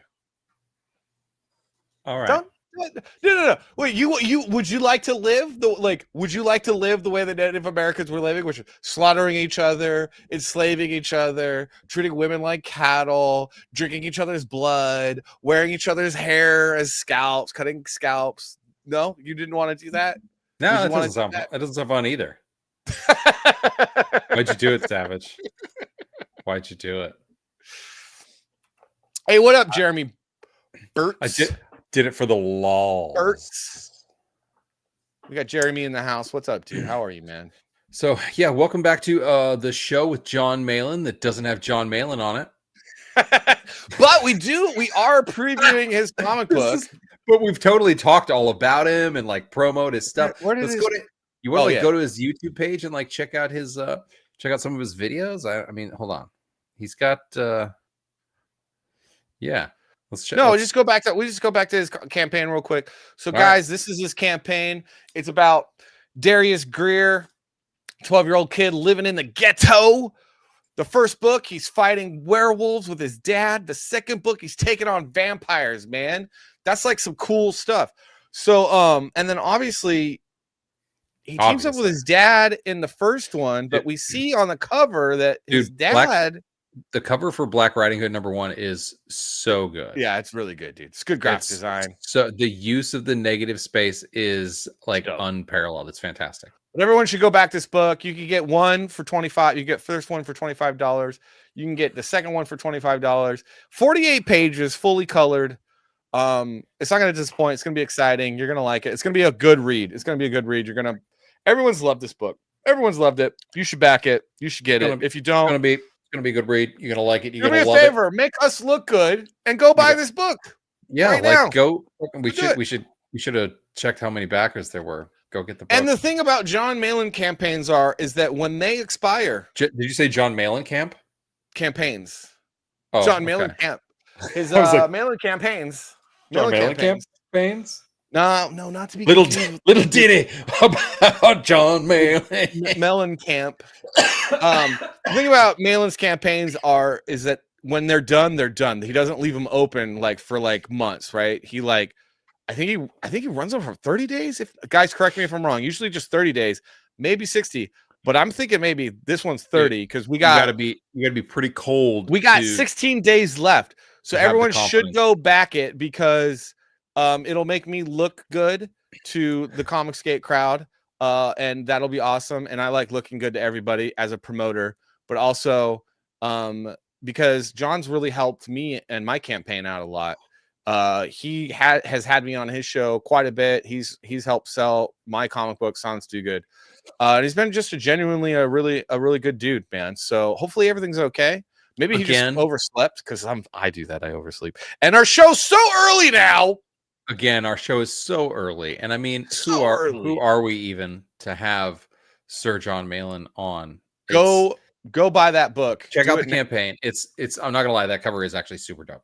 I like it a lot. His YouTube page, I'm looking over it now. It does have some fascinating stuff. It looks like he's got some cool trailers. There's one trailer from about 8 months ago for Graveyard Shift 5. Should we check that out? I mean, it looks like it's got some super cool art. Oh, Graveyard Shift? Yeah, we can check that out. But we also have trailers to watch. That's right. We also have our own trailers to watch. All right. So there's other news and Graveyard Shift anymore. Although if you didn't get it, you're missing out, and you should try to get it the next time he does Graveyard Shift. Why so early? Because I have to get up at 7 o'clock, 6 o'clock, 5 o'clock in the morning because there's freaking animals in my house. Dude, it's that's ridiculous. why I was gonna yell at you. I'm like, dude, what job did you get that you have to do this now? And you're like, I'm not getting a job again. Are you? If I got a job again, all I'm gonna do is quit that crap. It's animals. I'm gonna quit. I'm gonna quack. Tell you what. Well, actually, we should probably scrub that. Maybe I will need to get a job again. I'm gonna try everything in my might to never. I love running my own company. Yeah. I love running my own business. I love having my own comic book. I'm an Emmy-winning producer struggling to find work anywhere. So, that's because too. It's like getting a job as a straight white Christian male who's outwardly conservative is almost an impossibility at all in the industry that I came up in. And then conservative, people are like, oh, why don't you get a job in conservative media? I'm like, guys, Daily Wire was a crap show, and I saw that coming a mile away. They laid off everybody. They're broke. They have no money because they mismanage it because they're morons. They don't know what they're doing. And it's all a giant grift. And plus, I like being my own boss. I have my own business. I run my own stuff. I have my own clients. Savage just needs to get on board with figuring out how to do that for himself. And maybe if you buy my comic book the next time it's up, we could get, or you know what? You guys should all just sub to this channel so we can blow it out of the water because this is the most entertaining show on Tuesday, and you all know it. I'm working on this show, trying to produce it, trying to make it look better. Dude, Crowder, dude, and Jordan, and shout out to Uncapped Turtle as well for making the show look better. Always. Yeah, the show looks great. It is the most entertaining show on YouTube on Tuesdays. Crowder was 100, dude. He was 100% right. And I have a love-hate with Crowder. There's things that I love about the guy. There's things that I hate about the guy. But he was right, and I knew it. When everyone was like, "Oh, you're just," no, I was like, "No, he's 100% right, dude." Those people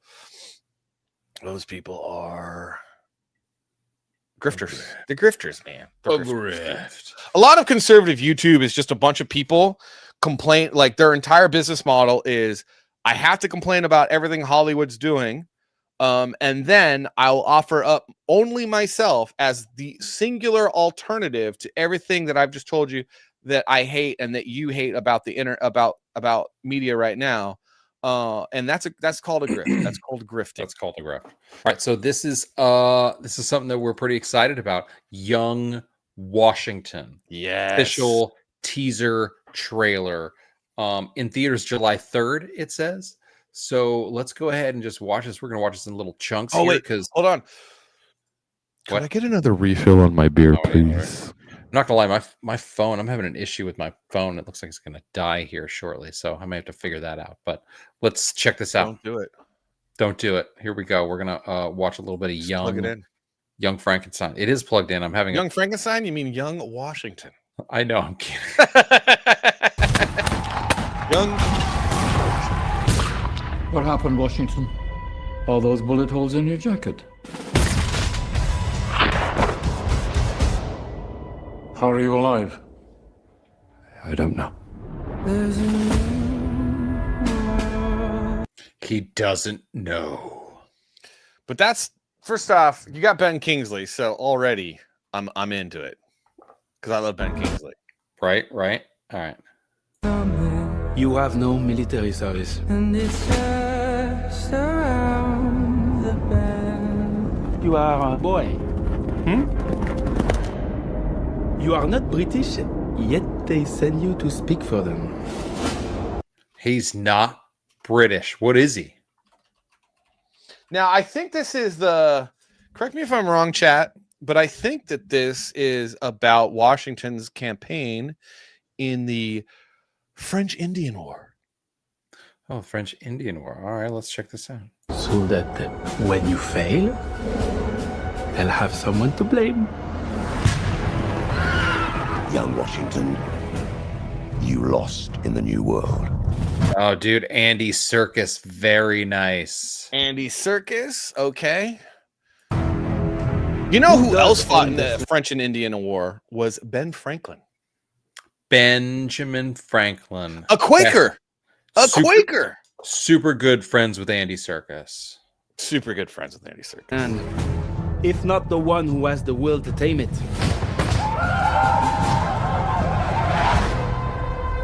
You do not want to start a war. What do we do? We fight!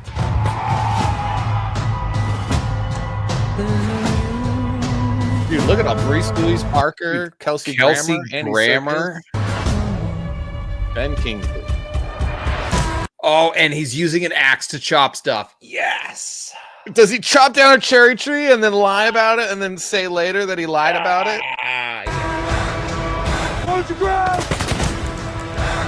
There is no retreat! What are you called?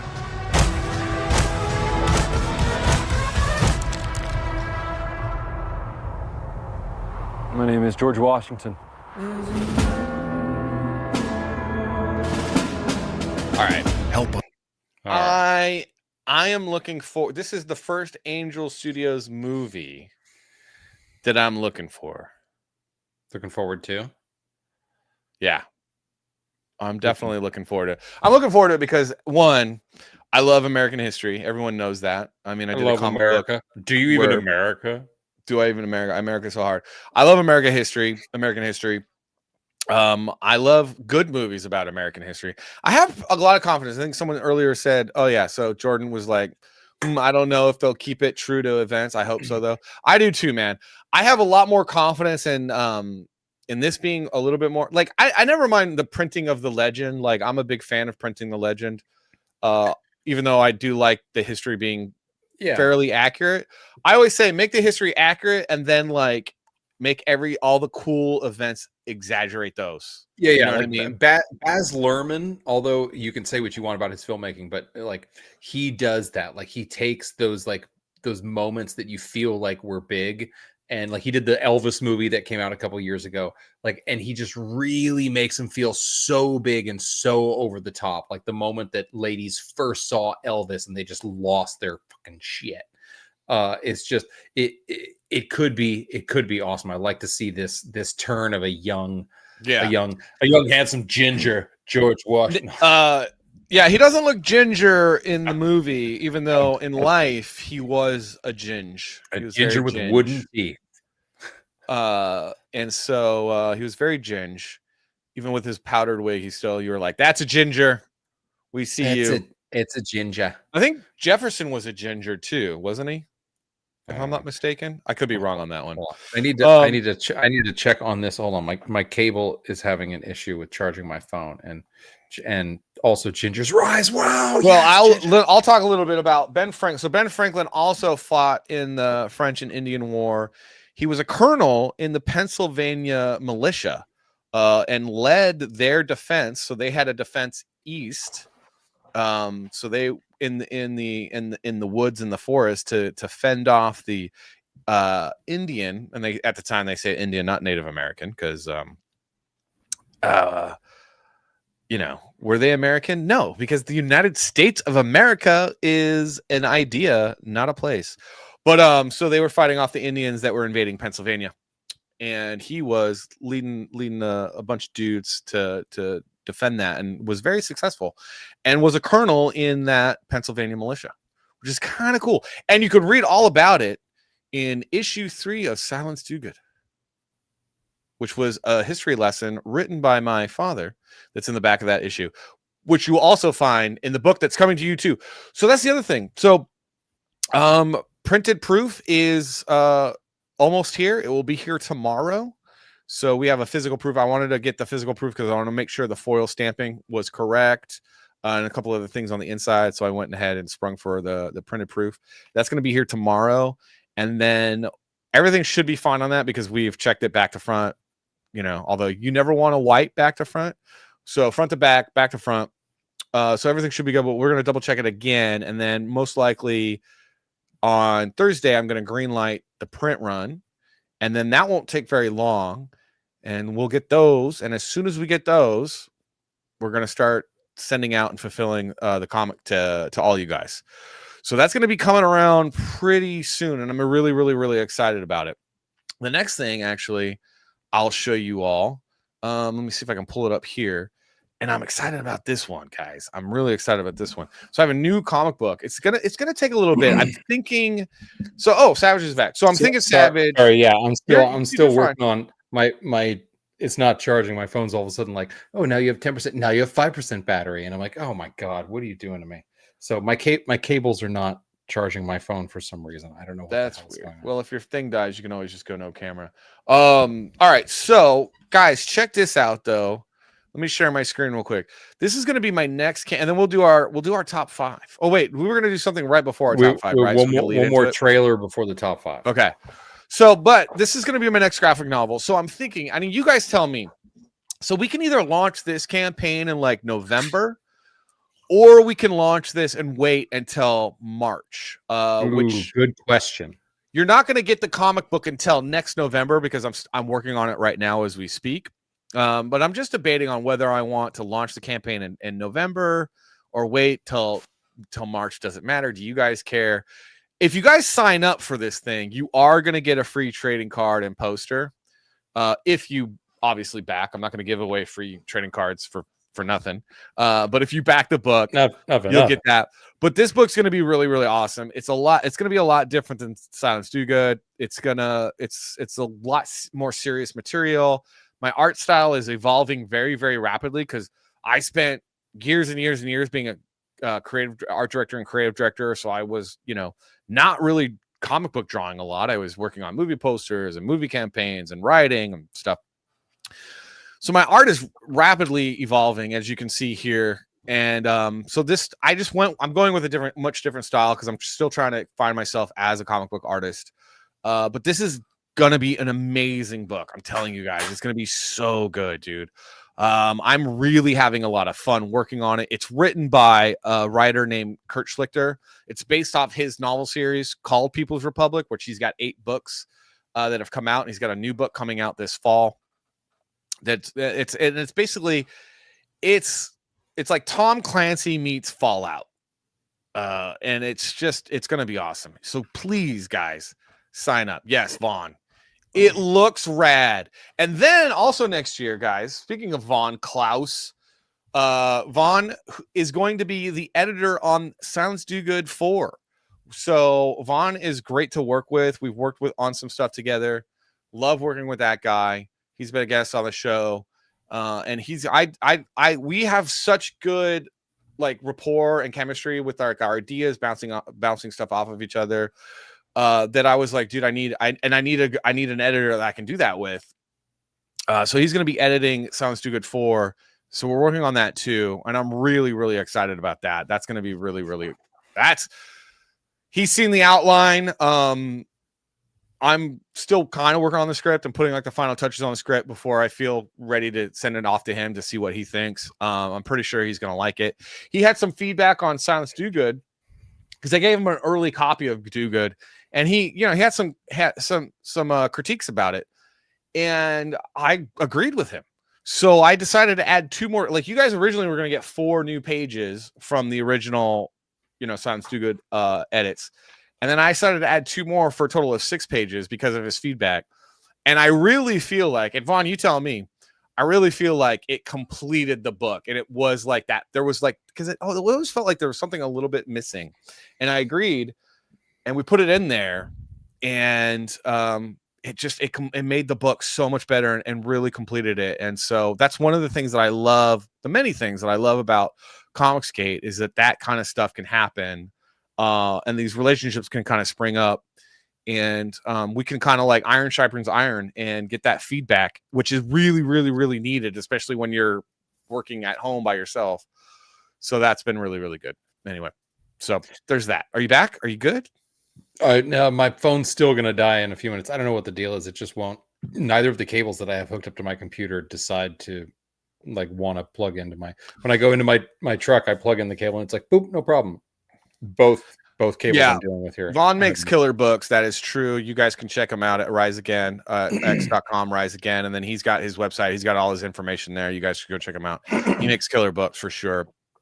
As soon as I saw the style Vaughn decided to go with, I was hooked. Yeah, dude. Okay. So sign up for this book. It's going to be good. It's going to be killer. You'll get a free trading card and poster with your order. Yeah. It's going to be a mini poster. Like, it's not going to be like a full size movie poster, but I think you guys will know that. Like, you'll get it. Like, but I ran out of characters on there. I hate that, but whatever. If everyone's mad, I'll make it bigger, but I'll show you guys the size. I'll show you the guy's size. It's basically gonna be like comic book size poster. Maybe I'll do 11 by 17. It just depends. Like shipping 11 by 17.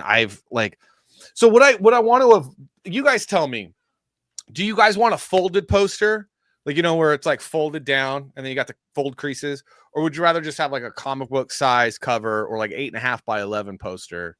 Because shipping 11 by 17 can get expensive, and I would rather it be like a whole piece of art that you can frame and do whatever you want with it. Like, maybe you won't frame it.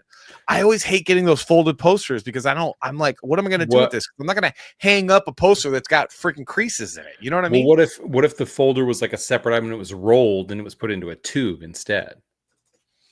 That's expensive. Is it expensive? Okay. Yeah, the shipping on 11 by 17 and up is expensive. Yeah, right? Like, right? Rock Casbah? I think so. I'm gonna feel it out. I'm leaning towards that. Tubes are expensive. They're not cheap. And I want to be able to make sure I can give this to people in Australia, in Europe, without breaking the bank.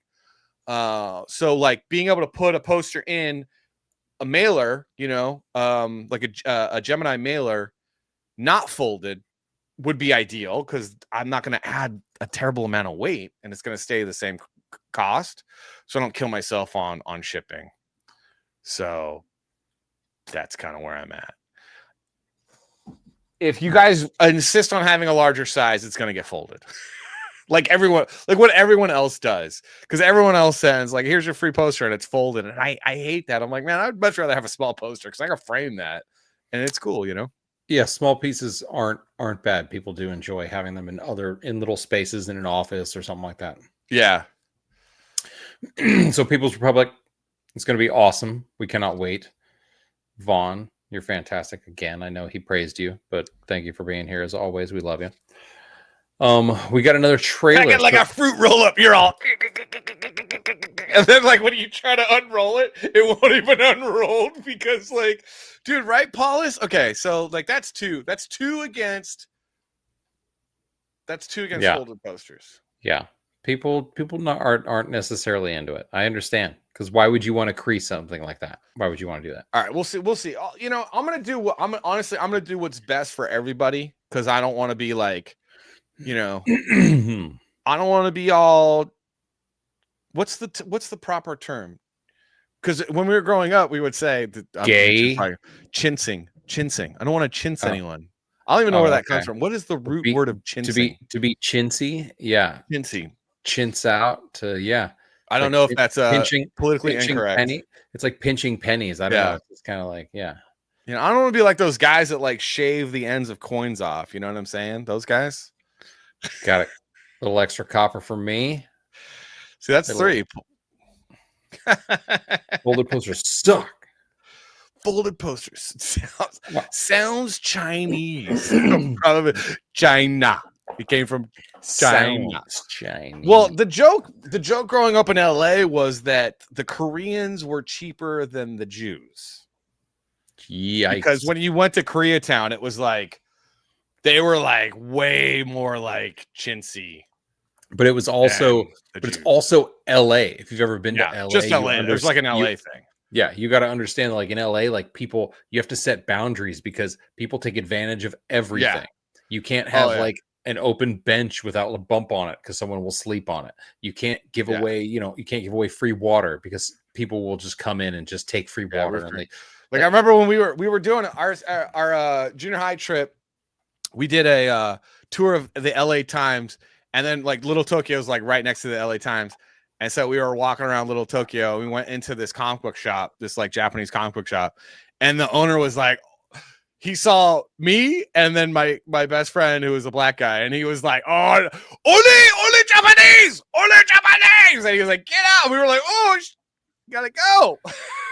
But I don't think he would have had a problem with me. I think he just had a problem with my friend Leroy, who's literally his name was Leroy. Probably. You can guess what race he was. But yeah, so that was funny. Anyway, all right. We got a top 5, but we had a story before the top 5. We got a trailer. So there is there was a remake that was made of a classic Schwarzenegger film, The Running Man. So The Running Man. It was announced that there's a trailer that's been out for a while, but there's a new trailer. There's a new teaser. So let's go ahead and check that out, and we're gonna follow that up with a top 5. Here you go. LA is also gay. LA is also gay. You know, I've been thinking about the show. For the next 30 days, everyone in the country is trying to murder me. Okay, so this guy, hold on, pause real quick. So this guy's like the new it guy, apparently. Because he's like, I've been talking about him with my lady recently because like he's in literally everything right now. His agent is working overtime. Yeah. So yeah, this guy again. So he's in this new show about like a college football player that like. He's like a pro football player that. No, it's college. It's college. I'm watching it right now. I'm watching it. Okay. Because I'm a big, me. I'm a big Because football I'm guy. watching it. I like to watch guys in the gym. I'm just saying. I like football, dude. I'm a big football. Everyone like we don't talk sports on the show because Savage only likes baseball and he only likes the Giants, which is like the gayest of gay. But I'm a big college football guy. So I was like, this kind of looks interesting because it's like about this guy who was in college football and he tried to go into the pros, but because he was such a jerk and did some stupid stuff that he couldn't get a career in the pros. So then he wears like his dad he's like a Hollywood makeup artist that does prosthetics. And so he's delivering this prosthetics to this movie theater. And he's like, he sees the Mrs. Doubtfire poster on Warner Brothers, like one of the Warner Brothers lots. And he gets an idea. And so then he just like drives to Atlanta in his Tesla truck, by the way. He drives all the way to Atlanta from LA. That's terrible. That car is He drives to Georgia. So he drives to Georgia to this college that's having open tryouts. And he makes it because he was, the star quarterback on Oregon Ducks. And so he makes it, but he makes it with the prosthetics on. I have thoughts about it, and I think we should start reviewing it because it's like 3 episodes in. I'm going to watch the next episode tonight. What is it? What is it on? It's on Hulu. Okay, I'm gonna watch it because I wanted to watch it, and I think it'll be humorous. So we could totally watch it, and by next week we might be able to chat about it. Because I have thoughts on it because it is college football, and I watch a ton of college football. I mean, guys, me and my wife have 2 TVs on the living room wall, so we can watch copious amounts of college football. And I would like to get 4 eventually. I think we just lost my video. Did we lose your video? Okay, that's fine, dude. Yeah, I think I finally lost the video. show. That's fine. Until you figure out I got your a cable super cool, situation. super cool. But yeah, I'm interested. We'll do it. All right. So here, this guy. So it's the new Running Man. And here, as you know, if you understand what the Running Man is, you get it. But basically, if you're running for your life, if you survive, you get a lot. Like the prize is huge. I don't remember exactly what it is in this particular version, but everyone in the country is trying to murder me.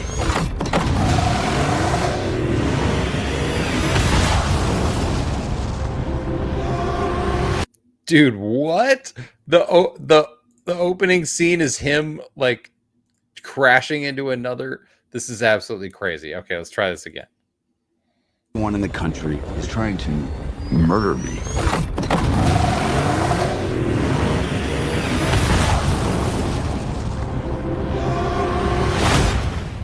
And that's crazy, right? I like how he's doing the confessional cam like it's the Bachelorette or something. Yeah. People on these games never come back. We have no choice. We need money for a doctor now. But he's married to... Oh, backstory. We need money for a doctor now. Let me explain everything in this one piece of dialogue. Yeah. Welcome to the Running Man. Contestants will be hunted for 30 days. Anyone can kill you.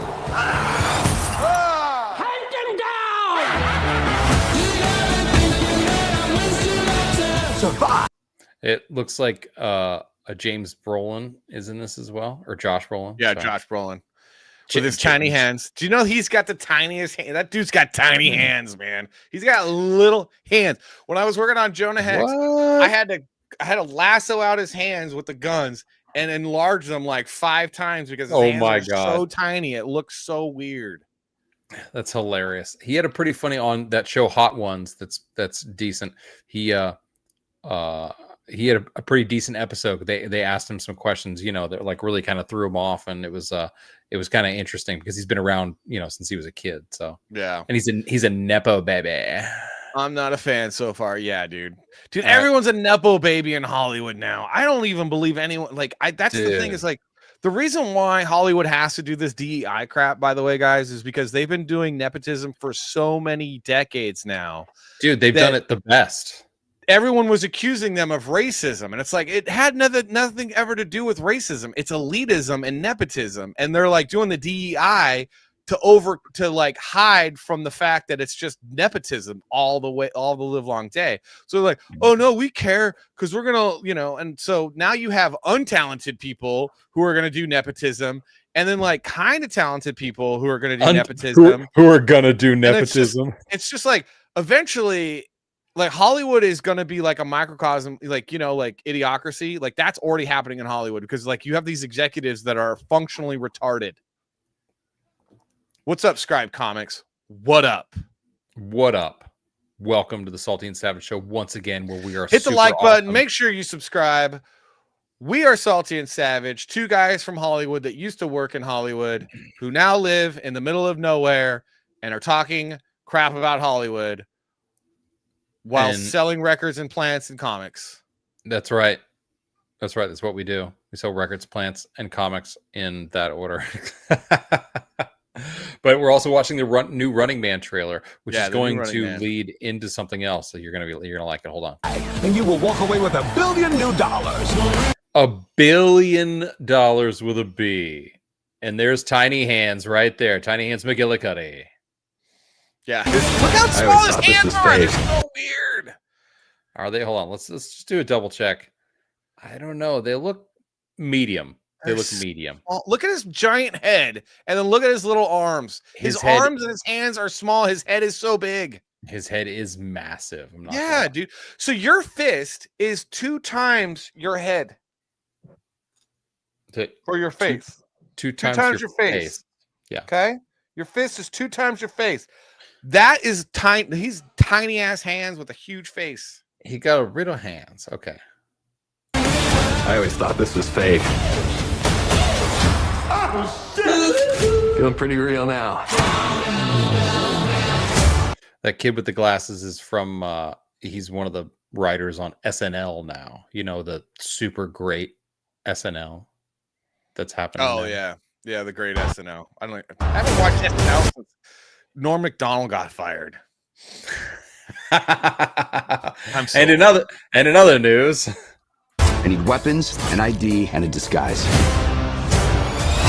Holy shit, is that C4? That's not for sale.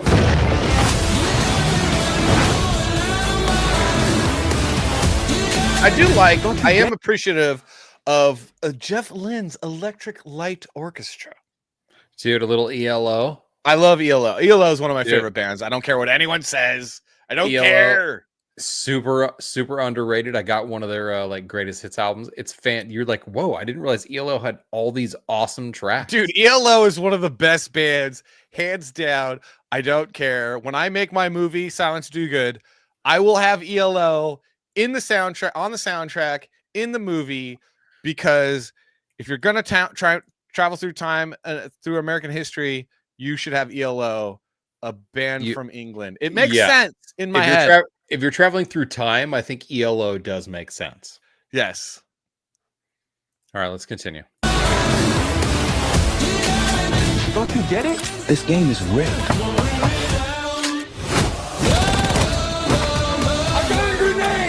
He's got a grenade. We're just stopping for copyright purposes. He didn't cook the grenade. You should cook the grenade before you throw it, dude. You gotta. Everyone that's played Call of Duty knows you gotta cook a grenade a little bit before you throw that crap. Let me just cooking the grenade is giving it just a half second or two before you toss it. Yeah, you just hold it for a little bit and then you toss it. Letting it cook. All right, that's fine. Back at you.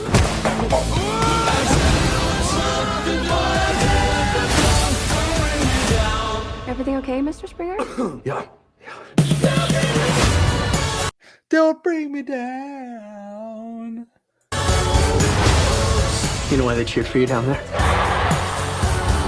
Go! If you can survive against those goons, so can they. Oh, that looks like straight out of the that Tom Cruise movie Oblivion. Is it a comedy? It should be, but it's not funny. I'm still not laughing. The only thing I like about this so far is that it's got ELO. It does seem like this is cut like as if it's like, oh, it's Step Brothers, but you know, with guns. I'm just trying to get back to my family. They're here. Man, this song just give me a second without the song. Come on. No, I love the song. It is a great song. I'm just saying. Oh yeah, the copyright. Yeah, we're totally getting dinged. Yeah, we got dinged last week. It's fine. It's fine. The thing about it is it's stupid that they keep dinging people for that. That is cool. That was kind of rad. Oh, a little you went back too far.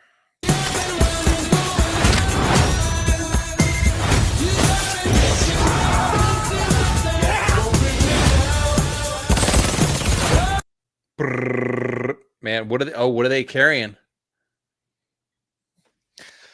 I can't really make it out. They look like what's it called? Yeah. Oh my gosh, the bullpup from the Israelis use that. Yeah. What is it? It's like the all self or all contained machine gun or whatever the heck it is. Oh no, that's not. No, it's European. What the heck is it called?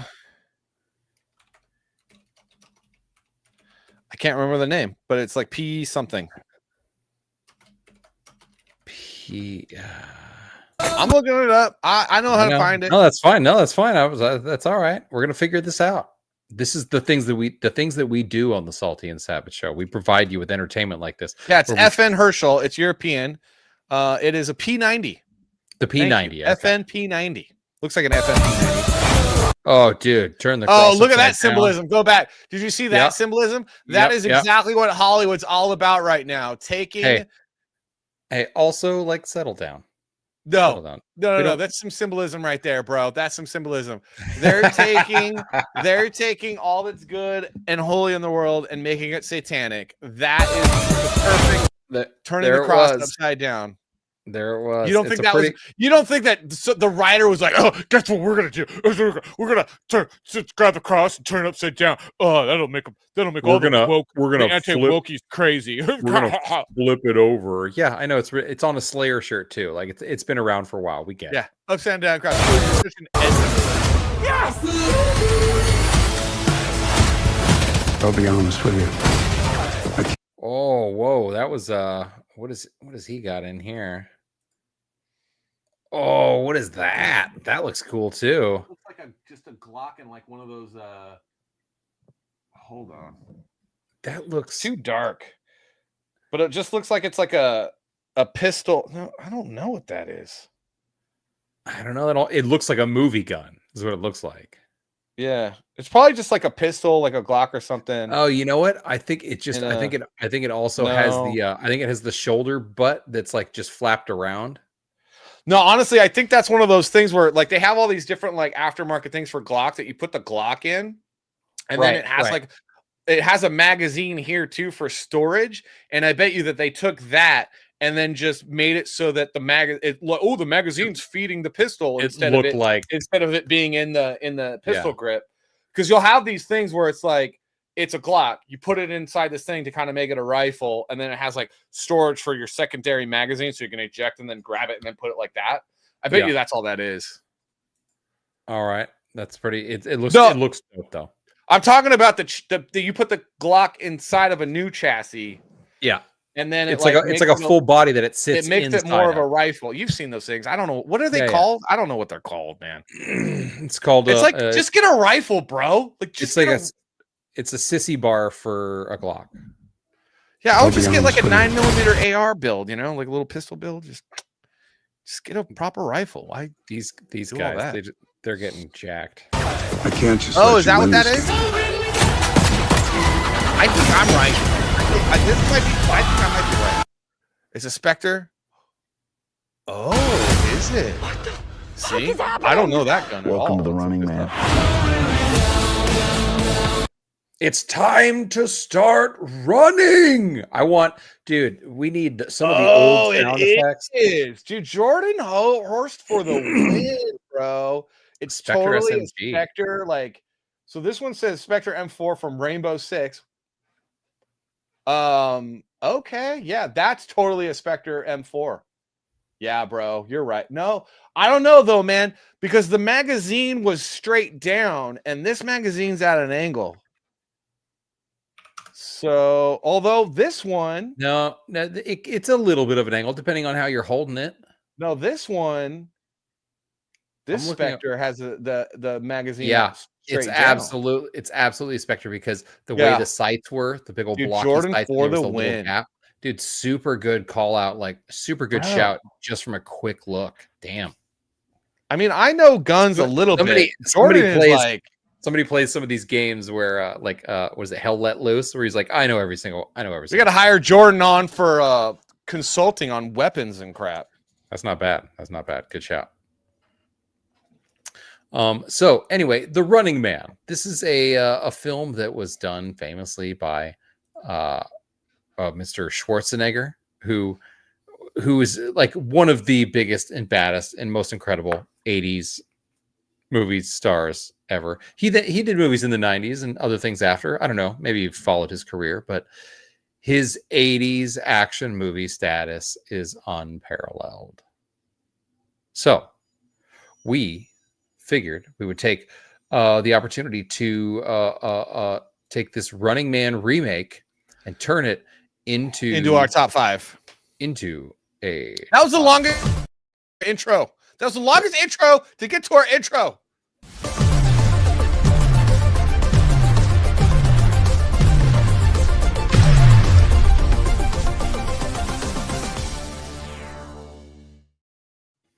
Unfortunately, you can't see me over here laughing my ass off. What up, Voshnik? How you doing, man? My phone is slowly recharging. Apparently, like now it wants to charge, but son of a. Anyway. I know, dude, eraser. So, all right. So Top five. These are the top 5 Arnold Schwarzenegger movies, the sequels that we certainly, definitely, most assuredly should and deserve to get a sequel to. Yeah, so it's the top 5 Schwarzenegger sequels we absolutely deserve.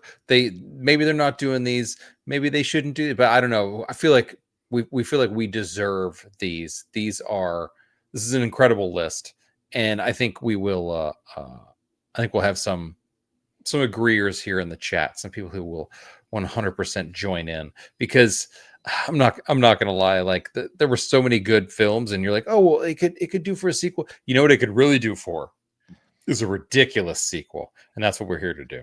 This is what we deserve. Gosh, I'm sorry. I have to step away for 1 second. Can you hold the fort down while I'll be right back. This is the worst timing. I'm sorry, guys. I'll be right back. No, that's all right. Not a problem. So I don't know if you guys remember a young man by the name of it's terrible because my camera is out as well. So hold on. Let me see if I can get my camera back up. Am I charging here? Hold on. Yes or no? Come on. Charging. Accessory connected. This is probably one of the worst shows ever, guys. I apologize here. Oh, hey, we're charging. Battery charging. It's thinking about it. I don't know. Is it gonna do it?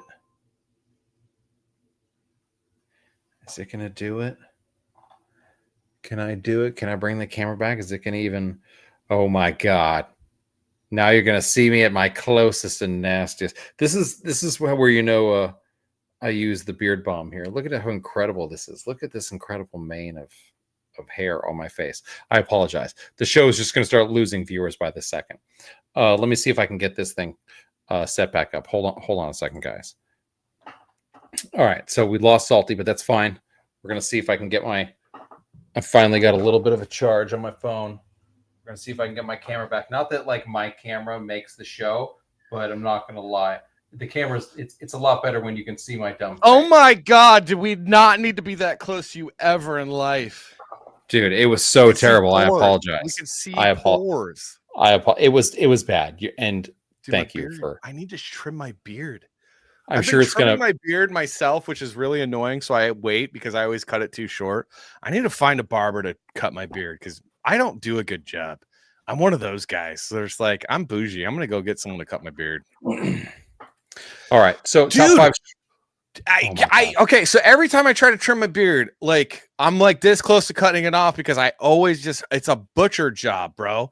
And I don't want to do it. Like, cause I cut my beard off. I don't even recognize who I am. I'm just like, what? Who are you? I don't even like the way you look. But Jordan, if you have a beard, which we have beards, you got to try this Beard Balm, dude. You got to try this Beard Balm. It is the best beard balm. Savage makes it. I'm not even kidding. Make it. He makes it. Beard balm. And it smells. The one I use what do I use? The woods. I call it the forest. The woods. It smells so good, dude. You know what you need to do? You need to get a sandalwood one. A little sandalwood. We can get a little some of that. Sandalwood. We can get some of that action in there. You got like a lemon herb or a lemon drop or something. That's good. We had one of those, but we've been adjusting it. So we have like herbs, we have woods, and we have backwoods. Oh, Voshnik, you think your beard's looking good now? If you get Savage's Beard Balm. Ooh, yeah. Where's I don't even know where my samples are. So good. Your beard is going to love you for it. It's seriously, no joke. That's the mustache wax. So it comes in a much bigger. Get your normal tin, please. So people don't think that they're ordering some little tiny thing. You get a better tin. That's mustache. That's for the mustache. That's the mustache one. You got like a big tin and it smell good. Yeah, it's fantastic. Okay, nice. My beard is so nice. I love it. My camera. I know my camera. Yeah, see, Jordan already wants the sandalwood. So get on it. The Woods is good. The Woods will actually, if you like sandalwood, because I'm a sandalwood guy, the Woods will make you happy because it's a really nice scent, and it's not perfume. You know, like some beard balms, you're like, oh, what the, and then you smell it all day, and you're like, what the hell? Like this doesn't. It's not perfumey at all. It's just it's nice. It's good. It smells nothing like patchouli. All natural, no patchouli. No patchouli. All right, back to our top 5. Top 5 Schwarzenegger movies that should get a sequel because we deserve it. Because we absolutely deserve it. So number 5. Kindergarten Cop. Now, they did make a Kindergarten Cop 2, but it did not star Arnold Schwarzenegger. It was terrible, and Dolph Lundgren should have never signed on to that film. So we are not counting it. Doesn't count. Kindergarten Cop, PC Principal. It needs to happen. We're thinking, I don't know. Does is he principal now? Maybe there's a principal that comes in that's a little too the PC strict. principal. No, I think it's a PC principal, and he has to deal with all the DEI woke crap, and he's like, I cannot take it. I like who is a man or who is a woman? What does it even mean? Come on. Like if anyone could tell me what is a woman, that would be great. Come on. Yes, so that's number 5. Number 5, PC Principal. I mean, I feel like we deserve it. Everybody wants a little something like Dude. this. It's going to be terrible, but we deserve it. And you could recreate the scene again where it's like you have the kid as an adult, and he's like a dad that's like teaching his kid. You know, you have the kid right in the middle, in between his legs, right here, where he says, you know, boys have a penis, girls have a vagina. And like he's an adult with his own kids now, and that's what he's teaching his kids. And the PC principal is like, that's not inclusive language. That could be a whole scene, dude, where it'd just be hilarious. And That's fun. not inclusive language. You need to bring up the fact that there are people that live in this strange dimension in between the two areas. Come on. All right, number 4. Number 4. You guys are gonna love this one. You guys are gonna Arnold Schwarzenegger in Hercules in New York. Hercules in Boca Raton. This was his first movie. We know that Pumping Iron was a movie, but it was a documentary. This is his first theatrical role ever in life. And it's a terrible movie, but it's historic because it's Arnold Schwarzenegger's first theatrical role. Exactly. And in American cinema. And at this point, he's going to be retiring. He's going to be hanging out with a bunch of folks that kind of like are more my speed, as it were. So Boca Raton, he's retired to Florida because that's where, after you've lived in New York, that's where you're retired to, right? Exactly. We thought about Hercules in the Hamptons, but I don't know, it's a little too bougie. Oh, I'm out of beer. Watch this. And now I'm not out of beer. Bum, bum, bum. Hercules in Boca Raton provides. I got to get back to drinking whiskey, but I got to go to the liquor store and get some more whiskey. I drank it all. It's too early for that. All right. No, it's never too early for whiskey. All right. So that was number 4. Hercules Number 4. Number 3. Number 3. Red Heat 2. Red Heat 2. Clash for Kiev. Clash for Kiev. I love that because you could have a whole thing about that. How like Kiev used to be the capital of Russia, but now it's not the capital of Russia. You could do a whole history lesson within a piece of dialogue. You could bring back Schwarzenegger as the Soviet agent of sorts. He's been locked away and he doesn't realize the Soviet Union doesn't exist anymore or something ridiculous. And yes, both to Jordan and Paulus. Red Dude. Heat is very underrated. Thank you very much, Red Heat. Excellent selection. Red Heat is underrated. Yes. So yeah, it's the sequel we deserve. Something that is current, but I don't know. It could be. It's like Hunt for Red October. Like eventually, it's not going to make sense, but then it 100% will make sense all over again. Number 2. Number 2 coming in hot. True lies. False truths. False truths. So this could be like, I don't even know because okay, I'm sorry. I was never that big of a True Lies fan, but apparently Savage really likes True Lies. It's True just Lies is a great. It's just a great movie. You're gonna get what's his name back. You're gonna get what was it Roseanne Barr's husband at one time, Tom Arnold. See, I was going for True Lies, Silicon Peaks. You Silicone said Silicone Peaks. Silicone Peaks. Because Jamie Lee Curtis's boobs are fake. But this would be like she's now like helping him run stuff, and like they're old and they're like, so they can get through a lot more stuff because people are like, these guys they're not spies. I mean, they're not assassins. False truth. Oh, nice. George Barrett Studios worked at the theater when True Lies was out. I watched it 4 times a night. I'm not gonna lie though, with the age of these characters right now, it should be called True Lies False Teeth. Yeah. All right, look, dude, seriously, as someone that used to do movie posters, the heavy airbrushing on the face. This has got to be like a custom different one. This is not how the standard movie poster This was the one on Amazon or something. And then the masking around the hair is atrocious. It's very bad. Atrocious. It's and this gun is so giant. What is this? This is not.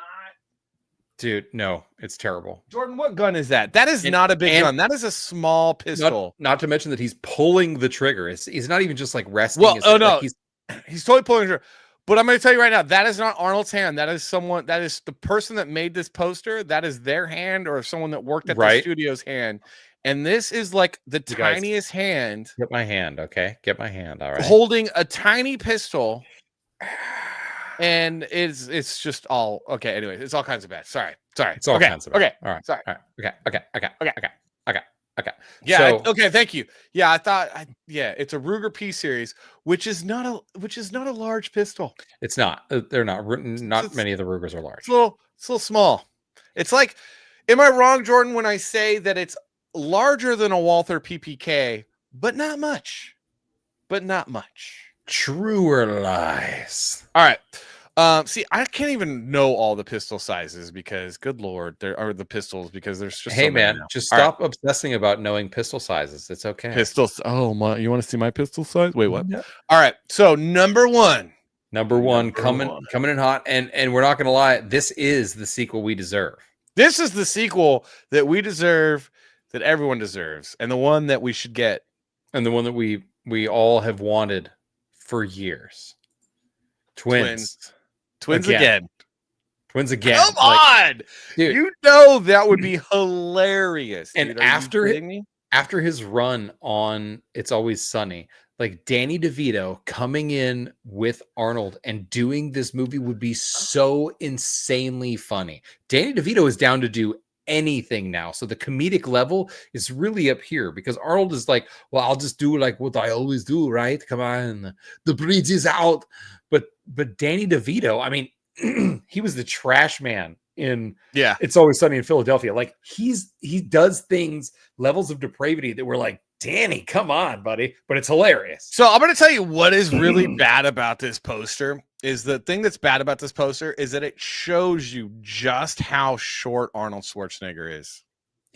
I've stood right next to him when he was campaigning for California governor. He was at my college. Yeah, I got to actually, so tiny. I talked to him for a second. He was maybe like 5'10", 5'9", no, 5'10". He's like 5'8". He's like 5'8". He wears lifts. He had shoes on. He was right there just about with me, but I was like, man, I was expecting him to be like something bigger than me. No. And he was just right there. Danny DeVito is a midget. And look at where he comes up leaning. Yeah, leaning, he should be at his waist, right? Like Arnold Schwarzenegger is a very small person. He's like 5'8". He's my wife's height. He's DeVito is the Wolverine we need. No, the Wolverine we needed was the guy that was in that played what's his name from Who Framed Roger Rabbit. That was the Wolverine we needed. Oh, Bob Hoskins? Yeah, Bob Hoskins should have been Wolverine, man. Oh my gosh, what a great call out. No, he's seriously 5'8", bro. He's 5'8". I'm not kidding. He's a tiny man. I don't think he's 6'2". Sorry if anybody that's 5'8", my father. I think my dad's shorter than 5'8". I don't know. My dad's pretty short. My dad. It's hilarious because all his sons are way taller than him. Yeah. So that was it. That was number one. That was number one on the latest Salty and Savage and always the most correct top 5.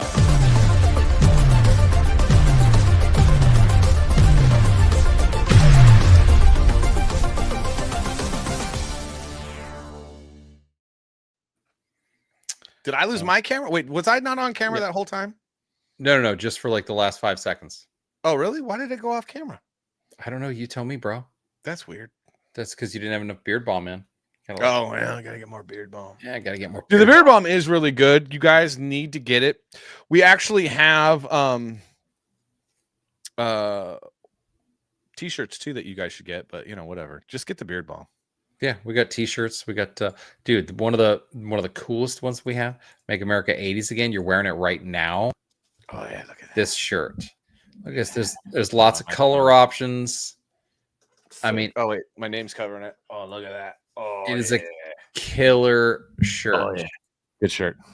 Oh yeah, so good. So good.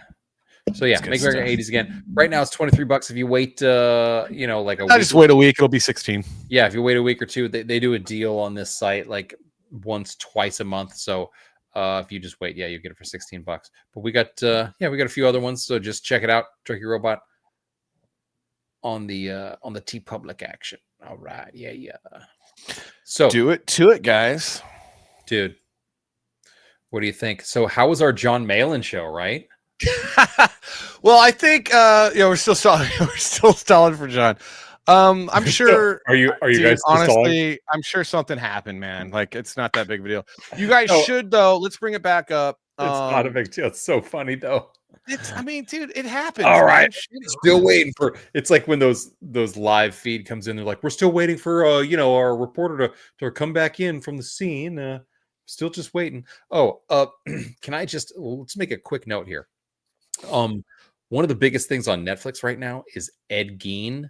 If you are squeamish in any way, shape, or form, or are planning to eat within a couple hours or anything like that, or you aren't super particularly interested in like guys doing crazy cross-dressing or wearing people's skin on their faces, and where the freaking crap are you going with this? Just don't. Everybody's talking about this. Everybody's like, oh my god, you got to watch this. You got to watch this. Like I think I already kind of figured out what the twist is already halfway through the series. I think this show needs a pinch more, Malin, because you're taking long to get to the point.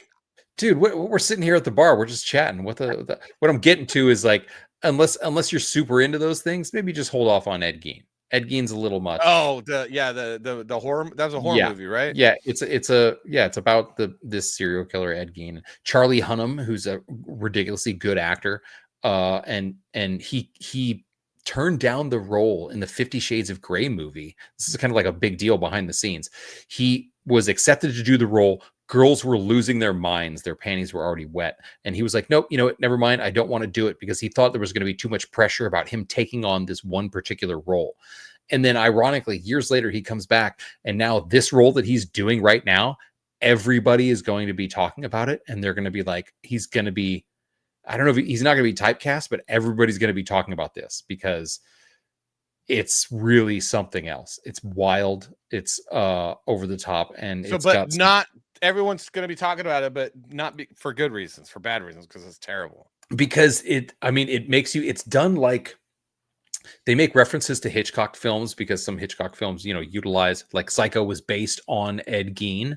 So they make references and they do some really interesting parallels, and it's super fascinating. But much like watching Hitchcock films, like when you watch this, they do certain things with the filmmaking and the way that they shoot it and the way that they're juxtapositioning things. Like you feel almost uneasy while watching it. Like you don't feel good while you're watching this thing. So just a heads up.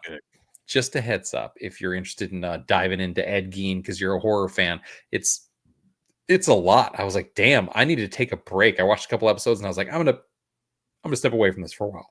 I'm gonna step away. What I need to get into is the Hulu one you were talking about.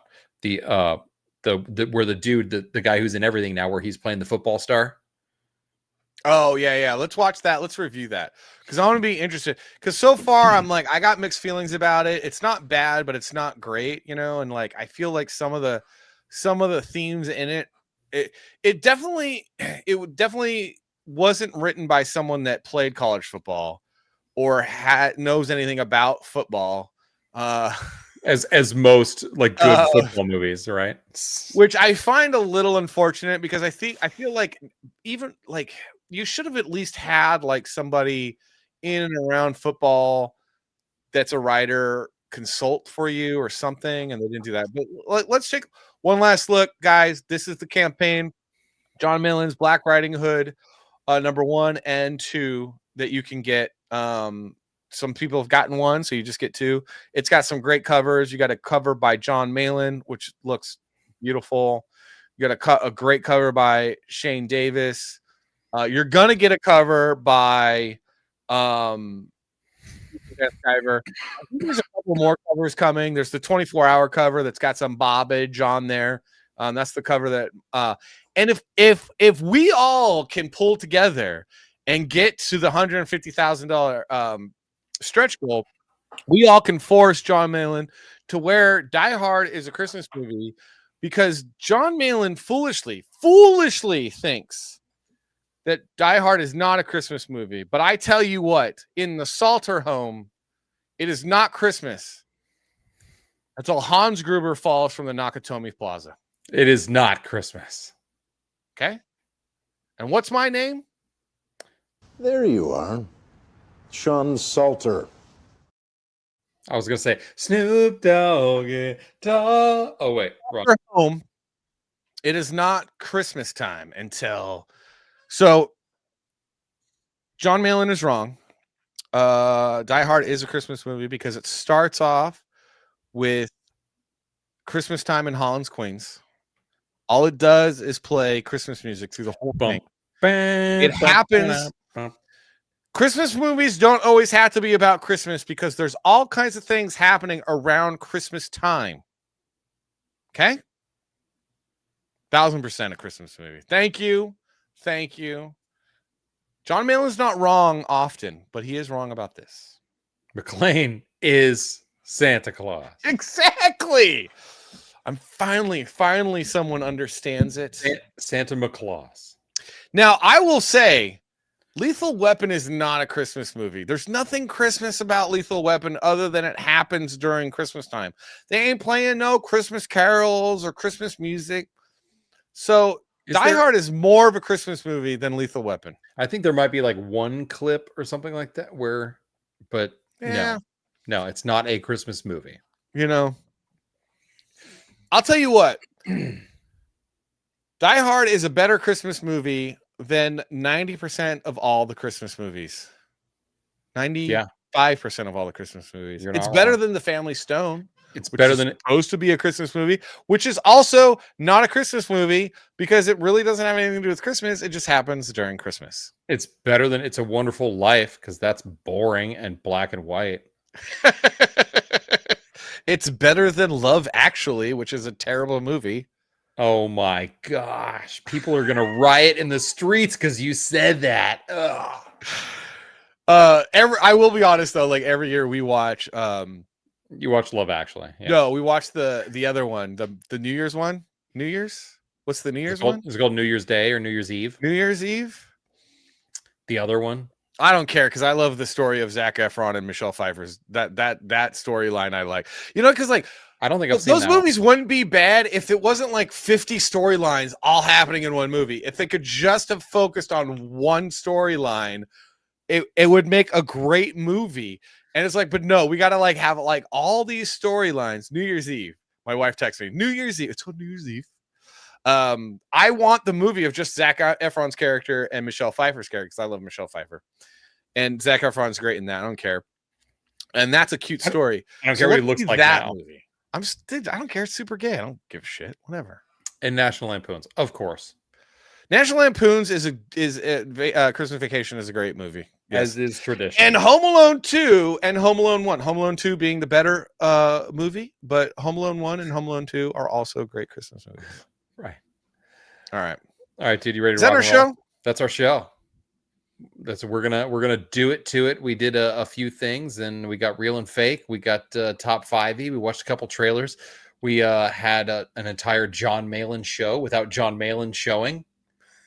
I love it. So, the events of Die Hard could take place on any day a party was being held. not just Christmas. John was using A Christmas Story as a Christmas movie. Nailed it. Agree to disagree. It's Christmas. Yeah, I dare you to unsub Ferraro. Although one of the coolest things in my career was attending a meeting about X-Men. We were working on like a really like big website for all the X-Men movies. We were doing this like interactive time. This is like a long time ago. Interactive timeline and like all like it was going to basically be a database for all of the X-Men movies. And then I had this whole part where we're going to do the animated series and then the comic books. So you have like the movie timeline because it was for Fox Studios. Oh. So you're gonna have the movie timeline. It's gonna Marvel Wikipedia, which kind of goes all over the place. And we were like, we're gonna try to figure out how to plug some of these holes. And then we're gonna have like the comic, like the main comic, like like Jim Lee's run and like Burns' run and things like that on top. And then we're gonna have the animated series on the bottom, that run. And then like this cool website. And we went to the Nakatomi Tower because that's where Fox Studios was or is. And it was just cool. It was just like a cool experience, like walking into the lobby and checking in to go to the meeting and like checking in with the security guard at the front desk. Yeah. And they had like more modern computers because that movie was like from the 80s. But it's still a bunch of that like terrazzo tile style. But stuff. it was just really, really cool. Like going in, checking in. We're like, oh, we're here to see so and so, and then taking the elevator up. And I was like, I'm in Nakatomi Plaza. Yeah. I drove right past it when I went to go onto the other side of the Fox lot to go to a table read for The Simpsons. That was pretty awesome. Yeah, honestly, I agree with Salty Papa. It's a Wonderful Life is a wonderful movie, and your horrible, heathen, godless, puke brain for thinking that it's not good. Whatever. I made a great joke, and y'all can't handle the heat. Okay. All right, that has been the Salty and Savage Show, guys. It's been fun, guys. That was an We earlier enjoyed time. having Jon Malin on. It was great. Please go back his comic book, though, once guys. again, thanks for Jon Malin. Thanks, Jon Malin, for being No, here. but seriously, something might have happened. We hope everything's okay with John. Go back his comic book for real. It's not going to disappoint. It's going to be good. And then also go sub to his channel. Become a member so that you can watch the members only that he has. I think every Tuesday at 9:00. It's a good time. You'll learn a lot. It's a fun time. He'll have like Shane and Shant on. Shant Andretti, good comic book, great comic book artist. Shant Andretti. Well, yeah, Shant Andretti is he's Sean in the past tense. It's Sean in the past tense. Shant. Yeah. Okay. Got it. It's Sean in the past tense. Got it. Tense. Got it. All right. I don't know. I'm gonna keep drinking. Let's go. You should keep drinking. All right. That's been next week, next Saturday, guys. USC versus Notre Dame. Oh, fighting Irish, baby. Let's go. Hey, what up, Art of Roy? Finally, Art of Roy shows up and we're closing down the show. Welcome. Where have you been all night? Welcome. You know what? I wish Art of Roy did streaming because we'd have him on. This guy is a tremendous artist, guys. He'd probably come on. He'd probably come on if you chatted with him about it. I'm sure. Maybe. All right, guys. We're gonna call it. All right. Thanks for watching, y'all. Really appreciate you. We will we'll see you on the flip side. Yeah. Hold on. We got some dope like outro music. Play something. We're gonna play something. All right, guys. Later. Peace out.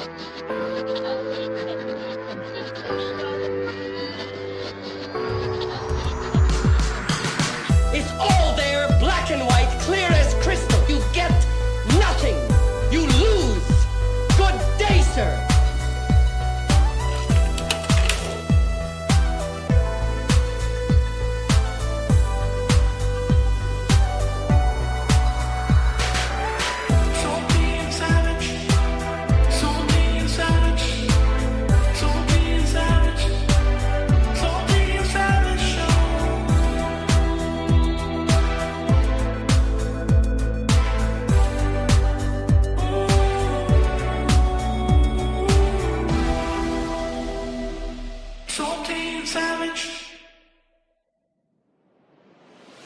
I mean, will we still need humans? Not for most things. They told you AI was just a tool, but what if it was a trap? Designed to addict, engineered to isolate, built to control. They want you in the pod. Hooked to the machine. Your thoughts, dreams, and ideas harvested like crops until there's nothing left. But one man stands in their way. Ben Franklin. He is Silence Dogood, a time travel agent on a mission to shatter their enslavement of humanity. The battle for your mind begins. What is Silence Dogood Volume 1, Electric Dream.